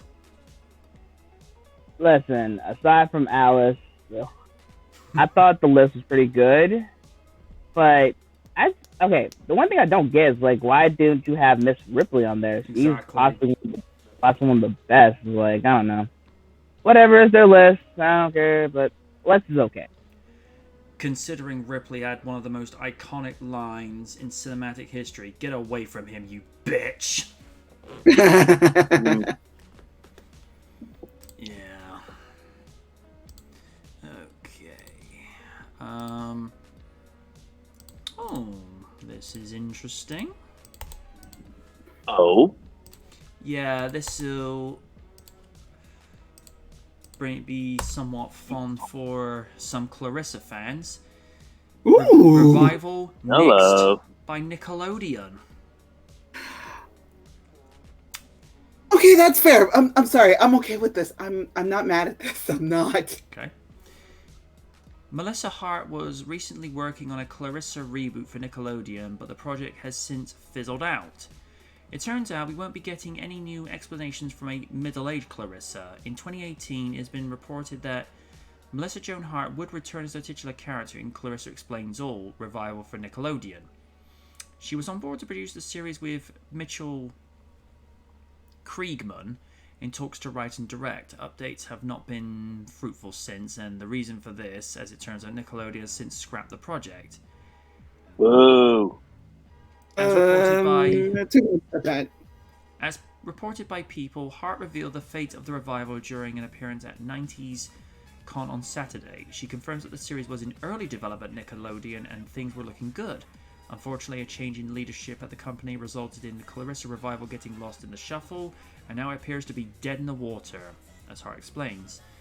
Nickelodeon got a new president and they kind of squashed the whole thing, so it was actually in the works, and it just sort of disappeared. It looked like it took a year to do the contract, which was the hardest part, and then it just kind of fizzled out, so I don't think it will happen. Perhaps another 90s show with Hart in the lead could be rebooted. At 90s Con, Hart reunited with her Sabrina the Teenage Witch co-stars Beth Broderick, Zelda, Caroline Rhea, Hilda, Jenna Lee Green as Libby, and Nate Richard. Harvey, knowing that Clarissa reboot is toast, Rhea joked, "I guess Melissa's going to have to reboot us." According to the 2018 report, the Clarissa revival would have been written and directed by Mitchell Kriegman, the original show's creator and author of the 2015 novel Things I Can't Explain. The book served as a sequel to the original series, and though the character would be older in the revival than in the novel, its plot may give us some clues about where a new show could have gone. You can read the official description below. After leaving high school early, Clarissa interned at the Daily Post while attending night school. At the ripe old age of 22, she had made it her own journalism beat: fashion, gender, politics, and crime, an affordable apartment in Fiddy, and a livable wage. She was totally ahead of the game. Ah, those were the days, all three of them. Remember the stock market crash of 08? I'm trying to forget. Remember when people actually bought newspapers? I haven't bought any for 14 years, but at the times, because people were airing their dirty laundry, now it's just all politics. No thanks. All of Clarissa's charming obsessions, charts, graphs, and superstitions have survived into adulthood. Well, that's good. But they've evolved into an ever greater need to claw the world back under control. Her mid-20s crisis has left her with a whole set of things she can't explain. An ex-boyfriend turned stalker. Ooh, lovely. Yikes. Her parents' divorce, a micro-relationship with the cute coffee guy, Java addiction to flu glue. Okay. And then there's Sam. Where's Sam anyway? That was the guy that was always... Whenever Oh yeah, I remember him. he puts the ladder up against her bedroom, you'd always hear a guitar riff. And it's just like, why can't you go through the front door? And it's like, but it's not Sam if he doesn't do that. It's like Rose going through the front door at Charlie's house. She does that, you start questioning everything. Clarissa Explains All originally aired for 5 seasons from 91 to 94. It starred Melissa Joan Hart, Jason Zimbler, Elizabeth Hess, Joe O'Connor, and Sean O'Neill. I'll say this: I wasn't a huge fan of Clarissa Explains All, but I didn't mind it. You know, it was something nice and light-hearted, and it was something to pass the time on a Saturday morning or whatever, when it was on weekdays, whenever I go to my grandmother's house and watch Sky. So yeah, I mean, it could work if it was given a chance, but as soon as you get like new management in, it's like, nah, we don't want to do this, we want more reality shows. Like, no, we don't. So yeah, not bitter about it, but at the same time, it's like, would have been interesting to see where she would be at this point. Plus, even today, Melissa Joan Hart, how you doing? Stephen? It's a shame that, although, yet again, a lot of things when there's usually a big studio shake-up, whether it be with film studios, TV studios, or other networks, there's always things that end up getting thrown under the wayside and just don't get made at all. It's just a shame. It's just a shame that it just happened to be this show. Yeah, but as I said, it could always, at this point, it'd be Sabrina the Witch, not the teenage witch, because, I mean, Melissa, you still look great, but you can't pull off being a teenager now. I can vouch for that. She's still got the looks. I mean, if she was coming back to voice Sabrina in an animated series, because the voice, I think, is one of the last few things to age on a person. I mean, look at Yuri Lowenthal. You know, he voices characters that are at least 30 years younger than him. Mm-hmm. And he's, what, in his early 50s? Blimey. I mean... Well... he also voiced Superman and Superman X in Legion of Superheroes. That was cancelled way too soon. Yeah. And he's the current voice of the PlayStation Spider-Man. Mm-hmm. Peter Parker Spider-Man, I mean. And... he's also the voice of Davion in Defenders of the Ancients, Dragon's Blood. Dota. Just call it Dota Dragon's Blood. And I've actually caught up with the season. I think I'm on episode 6 or 7. It's good, ain't it? Yeah. Lena, I already like from the jump. It's the Lena that's in that series. It's a little different from the Slayer's incarnation, but Dota did still, get inspiration from that. But this one's, she's a little bit more, I don't want to say low key, but she's definitely a little bit more, toned down compared to the Lisa Ortiz and the Cynthia Martinez version. But she's still somebody I will not walk into a bar and knock her beer over. It's like imagine someone go, "So you have chosen death." But yeah, if you ever get a chance to watch that, Lids, you'll be like, "Okay, I'm gonna grab popcorn. This is gonna be good." Considering some of the other voice talent on there, from Troy Baker to Tony Todd. Ugh. And Lara Pulver, who some of you may know better as Irene Adler from Sherlock. Oh shit! Although, funny thing about Tony Todd, he's going to be Venom in Spider-Man 2 next year. I approve. In the game. Oh dear Lord. Candyman is Venom. I'm scared. It's going to be like one of those situations where he gets too into it and it's like, Mr. Todd, you need to pull back. Are you going to interrupt me? And there's Rain like, okay, I'm going to go hide behind the couch. And No, I'm gonna be over here. now I just want to try and get a cameo for Random with Tony Todd doing Venom.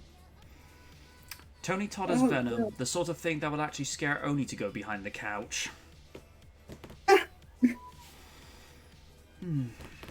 Y'all are a bunch of oh, that's Tony Todd.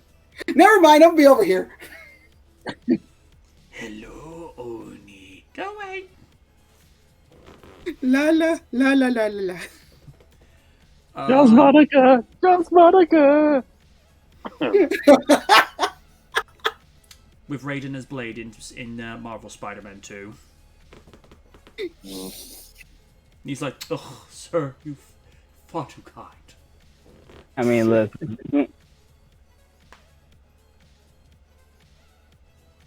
Okay.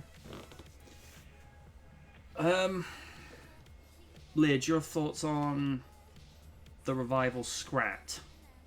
I mean, to be honest, it's a blessing in disguise. I mean, we'd all like to see where these characters ended up, but maybe less is more, and let your imagination put that into perspective, because you can headcanon whatever the heck you want. You don't, because let's be honest, fans get mad if something isn't how they want it to be in their head. I'm like, okay, just enjoy it for what it is. It doesn't have to be exactly how you want it.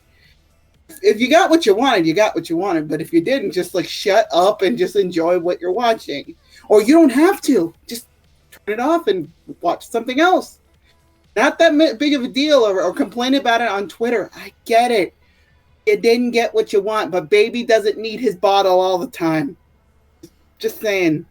Because, again, let's be honest, Nickelodeon has been hit and miss with me lately. I don't know what the hell that network is doing, and they haven't been relevant for a very long time. So maybe that Nickelodeon not doing a reboot is a good thing. And that's all I have to say about that. It's just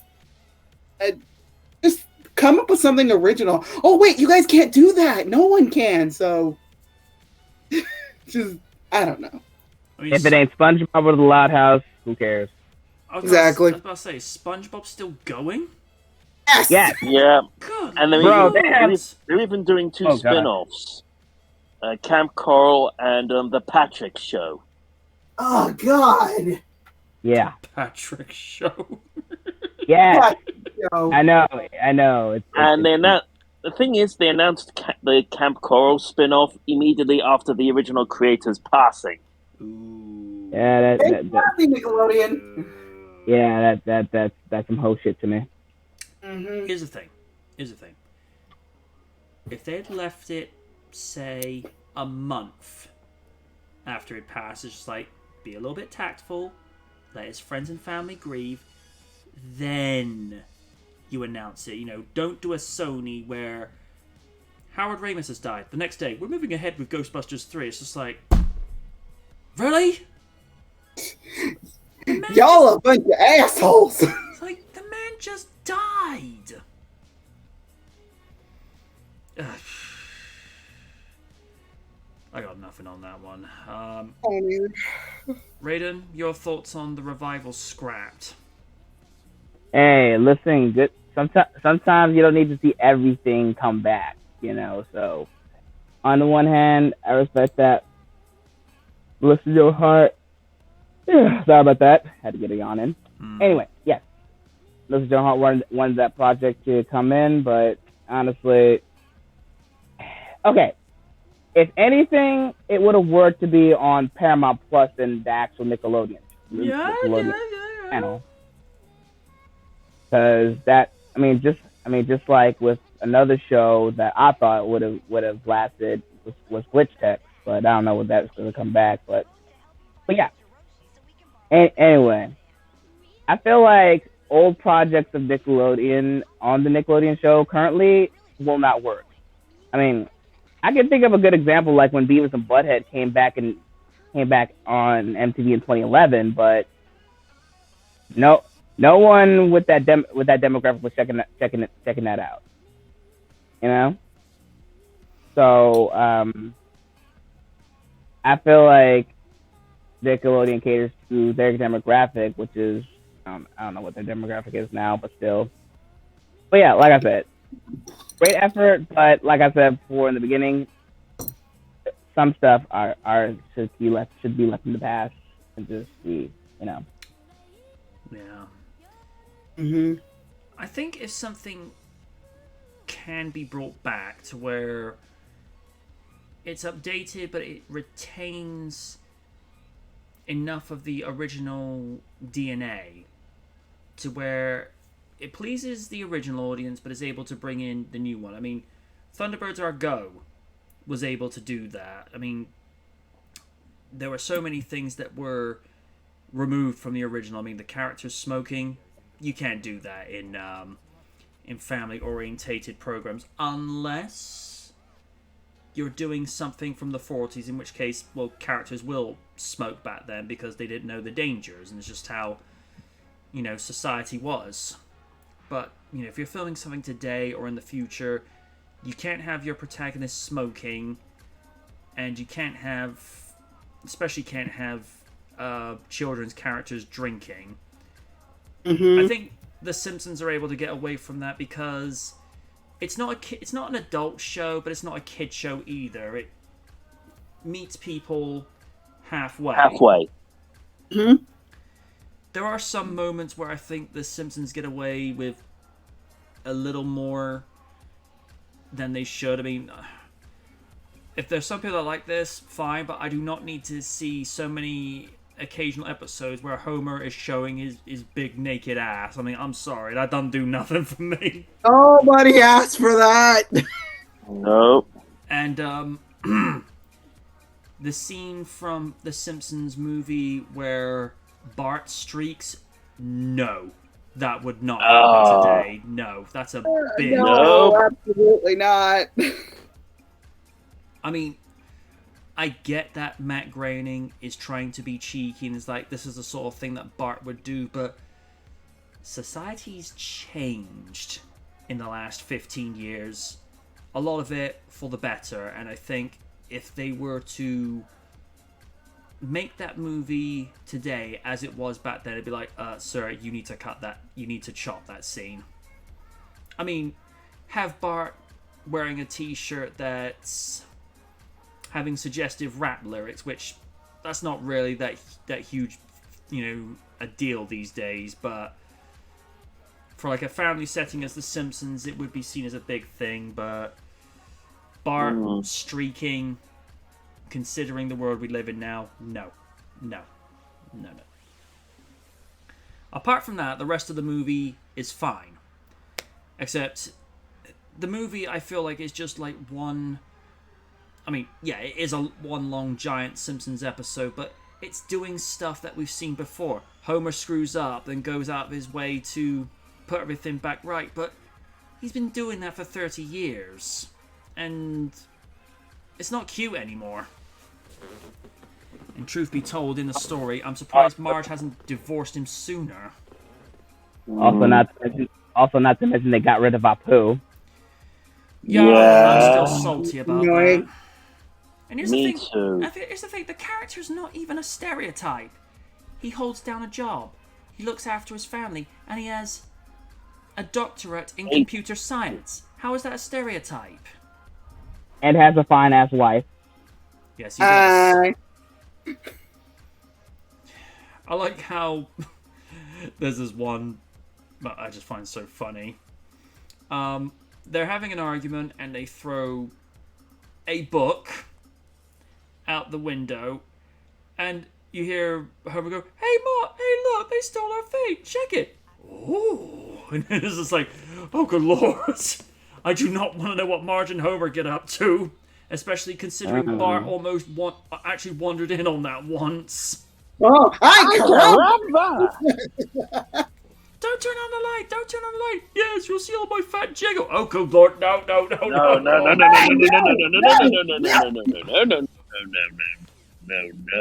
Oh God, I was touching the Charlotte book. I like how in one episode, Homer's up for a medical exam. He goes, "Woo! Look at all that flubber fly." Yes. Nurse, cancel my 1 o'clock.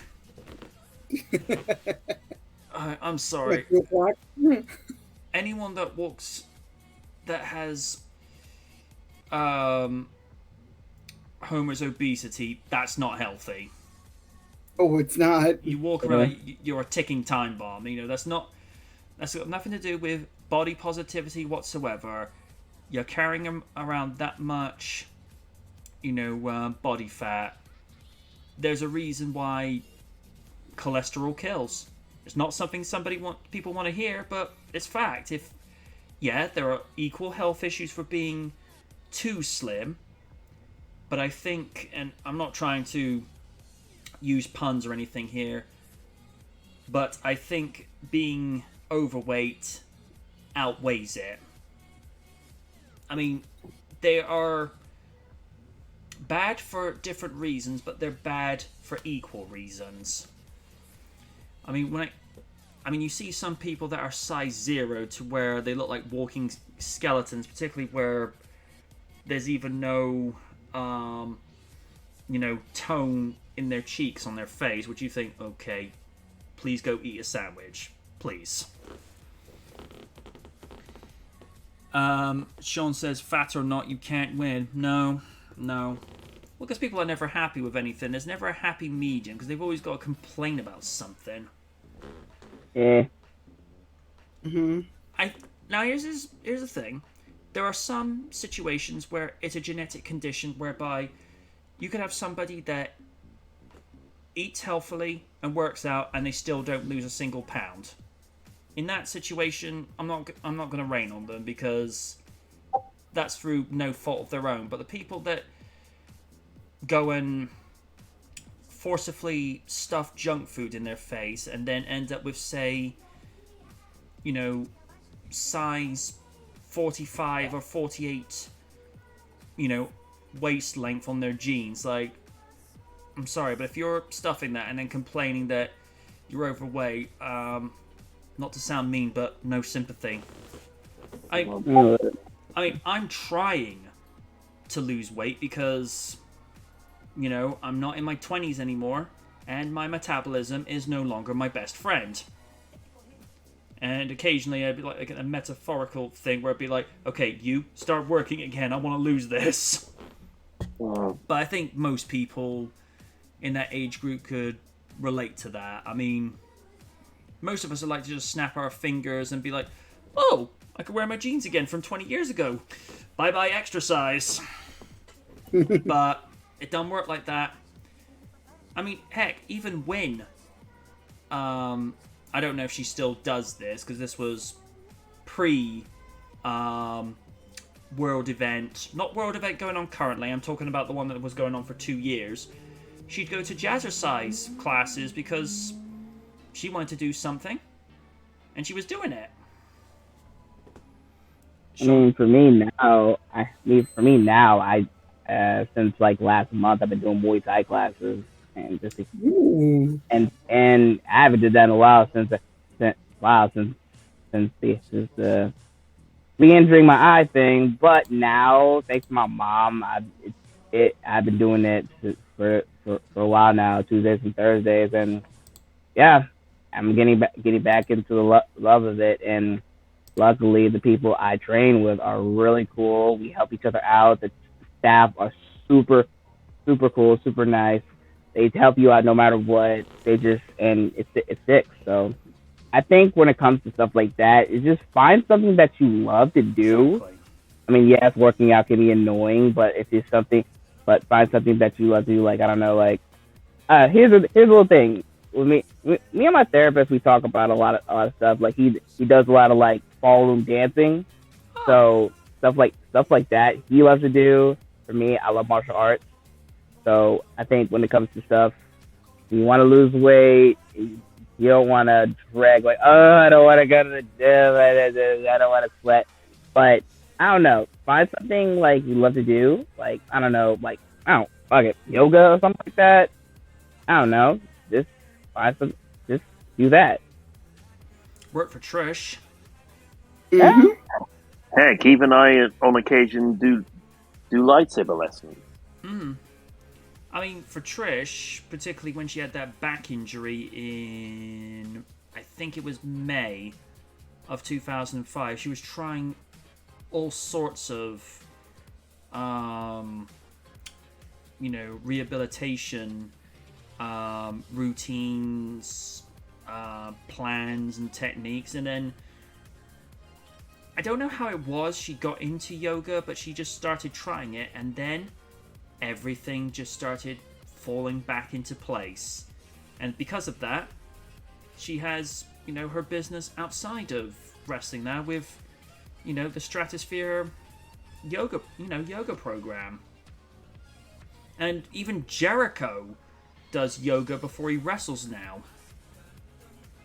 And I have one thing I have noticed. I'm just saying this nicely. Jericho seems to have toned up a lot more now. Oh yeah, yes, he has. Trust me, he doesn't look like a built baby mama anymore. No, he actually looks like he's got a proper six-pack again.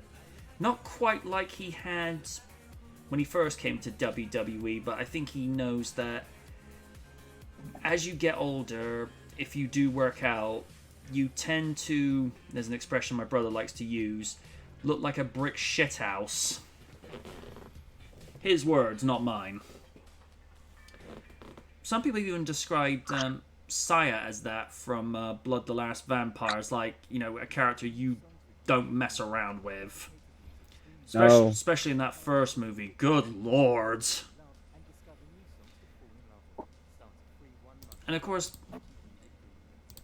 people narc on Blood Sea for some bizarre reason. I don't know why. I don't think it's that bad. Because some scenes are violent as fuck. Yeah. One thing that some fans were a little taken aback by was Saya was in an implied lesbian relationship. For me, I don't think it hurts the story at all. I think it's one of those, it's more like close friend kind of thing, but it doesn't say it goes with it, and it doesn't say it goes against it. It's one of those, interpret it as you will. Because then, as Lid said earlier, people can then have it the way they want it then. Then everyone's happy. Which doesn't happen very often. Which doesn't happen on the internet very often these days. All you have to do these days is go on Twitter, I am stating my opinion on the internet. And then they're chased around the corner like Johnny Depp from Pirates of the Caribbean. I see that meme resurface every so often when you post your opinion on the internet. Or another one that people can get the imagery with. It's when Peter was saying something against the Million Man March, and then cut to a scene later, everyone's chasing him around the block, and you're seeing it from an aerial point of view. Oh yeah, that's what I was thinking. But then again, Peter Griffin is less filtered than Homer. At least with Homer, he actually shows remorse, whereas with Peter, he doesn't give a fuck. No, he does not. It gets funny. It gets funny, trust me. But bruh, nowadays, It was funny back in the day, but nowadays it's just gotten to the point of gross out humor. Hey Lois, I'm doing something stupid. What would that be now, Peter? Because you gotta feel like with The Simpsons, there has to be an end in sight with Family Guy, because they're gonna run out of ideas eventually. To the point where, I mean, dude, Fox does not want to let Family Guy end. I swear. nah. I don't. Well, Seth MacFarlane says he doesn't like working on the show anymore, but Fox just wants more episodes. It is what it is. I mean, South Park has stayed the same. Yeah. But I don't expect South Park to ever change, because Trey don't give a damn. They do not. Yeah. And we love them for it. They still pull out the social thing, but they do it in their own way, and it's still funny. Has to be said though, although they wouldn't care, I don't think this episode title would ever get listed today.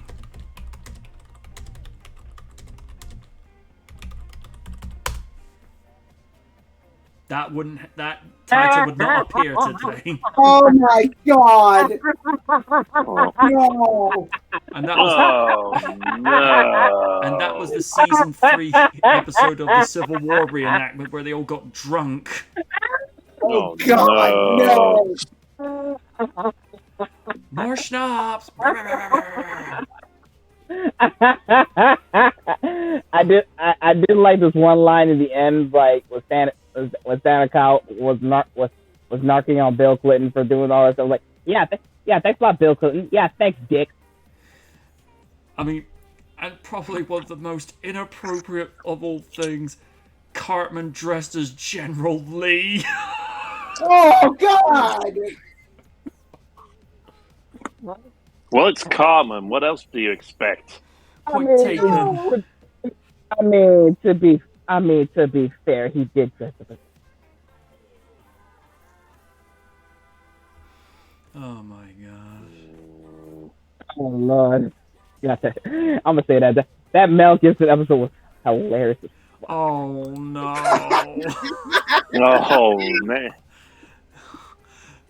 I saw a clip of that and I'm like, are you guys for real? Give me back my money. Or in the first Halloween episode where you see Cartman being shown a school education. Hitler was a very naughty boy. Then Cartman imagines him in this place. Oh my god! Lord. Oh my gosh. You should end it here. Please. Yeah. I don't want to laugh so hard that I'll literally end up busting a gut, literally and figuratively. That, and I think we've done our 2 hours. Yeah. I wasn't sure I was able to do it, but managed to come through it more or less okay. I'm just going to give everyone a heads up now. It may be a week, maybe a week and a half, maybe 2 weeks before I'm physically fit enough again to do voiceovers and do the filming. I'm not going to guarantee that I'm going to get both Space Jam and Scary Movie done, but I will try to get at least one of them done, because Random and I are going to be watching Sonic 2 in April. Mm-hmm. And this will be the first time in a year I've seen him. Apparently he's rocking a Chris Jericho beard now, like that one he actually got tied up in 2003. Ooh. Yeah, well, he's into Viking beards, so, you know, it's his thing. Like the beard is cool. I wonder if that means he'll go to Valhalla. Well, he needs Mjolnir for that first, and he has to be worthy. I find that funny because one of my supervisors at my job has a Viking beard. So I can't guarantee like both of them will be done, and if that happens, what I will probably have to do is this season will end with one ticket short. So what I will do as a substitute is season 18 will have an extra one, just so that things balance out. Because again, I hate it when I have to put health first, but if you're not healthy, you know, it's better to do it when you're recovered enough to be able to go back into it, because then you're not going to be sidelined again if you make like one unexpected move or unexpected vocal recording to where it actually hurts. I'm going to still go ahead with Titanic, and most of the script has been written for that. I just need to put various other bits and pieces and just refine the dialogue, and then the remainder of April will focus on getting the 20th anniversary of the original Spider-Man movie done, and then the scripts for the 2 sequels, and then season... Actually, what are we on? Season 17 or season... No, we are on season 17 at the moment. And that will close out that season.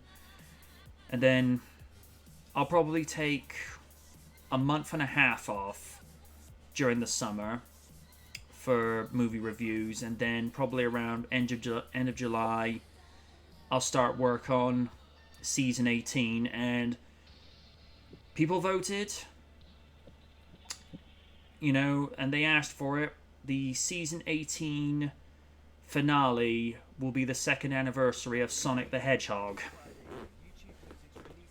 So that will be an interesting set of circumstances to go into, and I'm still looking for something to replace both Hulktober and Turtlevember, because Hulk's done. There's no more Hulk movies other than the verses, but again, I was only covering the live action movies, and Turtles are done. Yeah. And the new movie is not supposed to be coming out until August of next year, which is 1 year shy of the 40th anniversary of the original comic book. I personally think the Beetle story needed at least one more movie just to resolve some more problems, because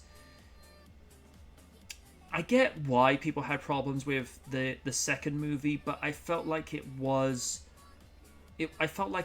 moving somewhere.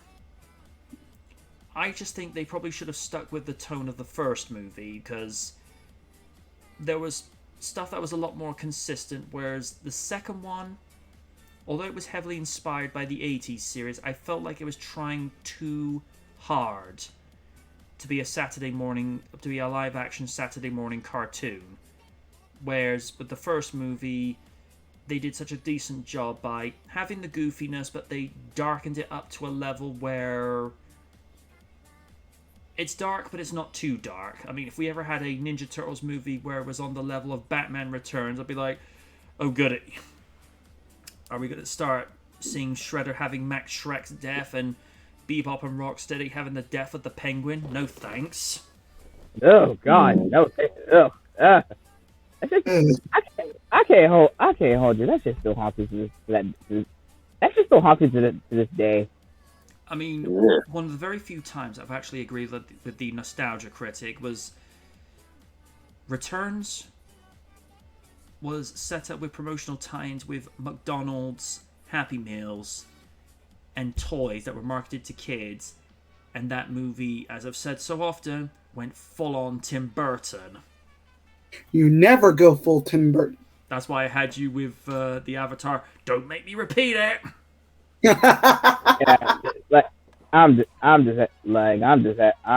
happy that I saw Batman last night, and just like, I mean, yes, I said I still have nerves about that. I think the tone of that movie definitely erases what Batman Returns ever did. I feel like that was I think that was real brutality, real crazy stuff happening, and I feel like I'm happy it was in a realistic tone. I feel like with the way they handled that, first off, Batman's probably been the most comic book accurate he's been probably since the Michael Keaton years, where he does very little talking, and when he does say something, you sit up and take notice. And like I said, he acts more like a detective, and you don't feel those 3 hours at all. It just flies by. Yeah. And that Batmobile, gimme. Oh my God, no, that shit. When that thing came out, I was like, okay, that I like that. I mean, I still love the Bat Tumbler, but that chase scene between him and Penguin, oh my God, that was so good. Also, like I said before we went on air, that Corvette Bruce came out. Oh my God, that is so sexy. Yep. I like the fact that this Bruce Wayne is probably the most unstable version of Bruce we've ever seen on film. I feel like that's what I wanted. I mean, that's what I wanted. I mean, for the fact that a lot of people complain that there was less Bruce Wayne. It's like, oh, he's so emo, it's like that. Like, you gotta understand, the guy has been doing this for 2 years, and the way he is, like, he's not really a go out in public type person. He was going full-blown Batman. But what I did like through the course of the movie, he saw that, okay, I'm doing okay as Batman, but as Bruce Wayne, I gotta do more for this city. And I hope we see more of that in the next couple movies. But for what it's worth with this movie, I was happy to see the betrayal of, like, him being Bruce Wayne being very disheveled, you know. The way I saw this betrayal of Bruce Wayne was like seeing Kurt Cobain from Nirvana. Yeah. And of course something in the way was playing like half the beginning and the end of the movie, which I did like.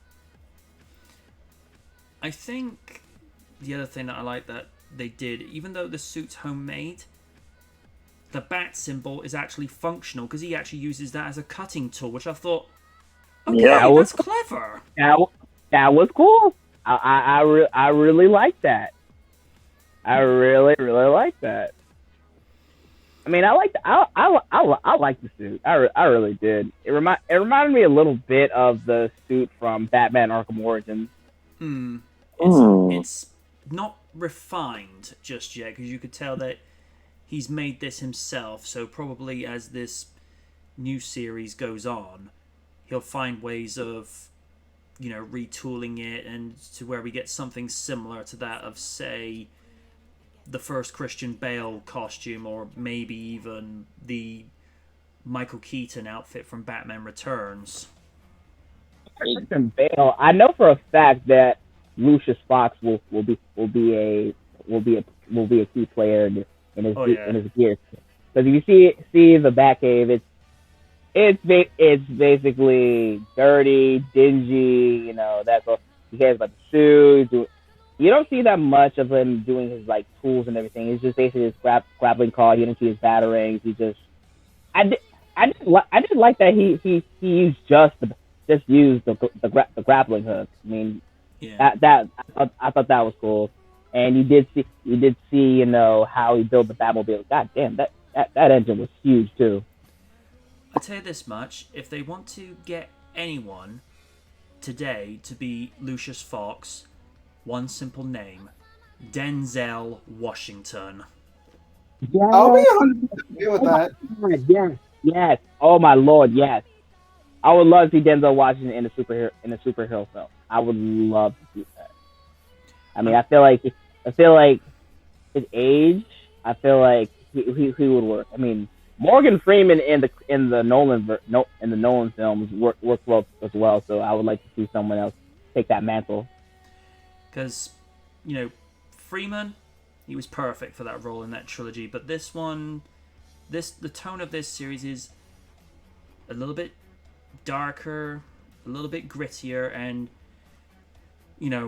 it's a younger Batman, so therefore, it's going to have to be a younger Lucius Fox again, and Denzel's at the right age now. Yeah. I think it's because of how Lucius played, because of how Morgan Freeman played Lucius Fox.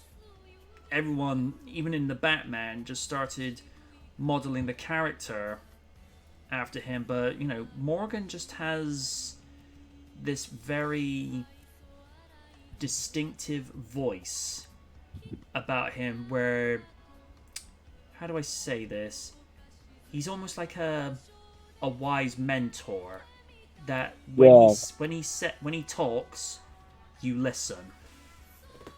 I think the way the movie is going to be, the way the movie is set, I think that will listen to more people. I mean, he was already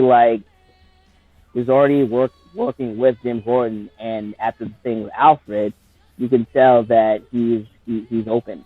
Also, by the way, Andy Serkis is Alfred. Yes. Wow, bro, God, he was already great, but he was wow. I like how he actually decoded some of Riddler's ciphers, which I thought, okay, he knows stuff. He's done stuff in the past, whether it's service in the war or service, in the police. I don't know, but you can tell he's able to spot things that not many others are able to see. So yeah, that'll be interesting to see. Now, because this James Gordon is not a traditional James Gordon, so therefore they'll probably reflect what they'll do with Barbara Gordon. Now, the one that's coming from HBO, that's set in a different timeline, because the Jim Gordon in that one is going to be J.K. Simmons again. So that says to me the DCEU timeline is being rewritten. So Ben Affleck is being erased, but somehow J.K. Simmons is still going to be Commissioner Gordon. So I think for a Barbara Gordon for the Batman movie series, I'd be interested in seeing, how to say this, someone, I'm blanking on names now. We were talking about her earlier. Zoe Kravitz? No. Not Zoe Kravitz. No. Oh. If you could take, say, a Halle Berry of 24 and have her as Batgirl with the red hair, that'd be perfect. If not, possibly Rihanna. Because Rihanna has gotten better with acting. And plus, I'm gonna keep it 100. Like, I would love to see her Batgirl, but I really still want to see her as Poison Ivy. Yeah, she's Honestly, that's the one person of the roast belly I want to see done right on live action. Okay. Be an interesting take, but as we also mentioned, this fall, Keaton's back. Yep. I'm not a huge fan of The Flash, but it's like, I'm not interested. Michael Keaton's back as Batman. Premium, please. Yeah, it's like, Keaton is in as this role. It's like, you're paying premium. Alright. Gonna end here. Went along a little bit longer than expected, but I was testing to see if I could still go. Considering I'm, not 100%, but I think I did okay, more or less.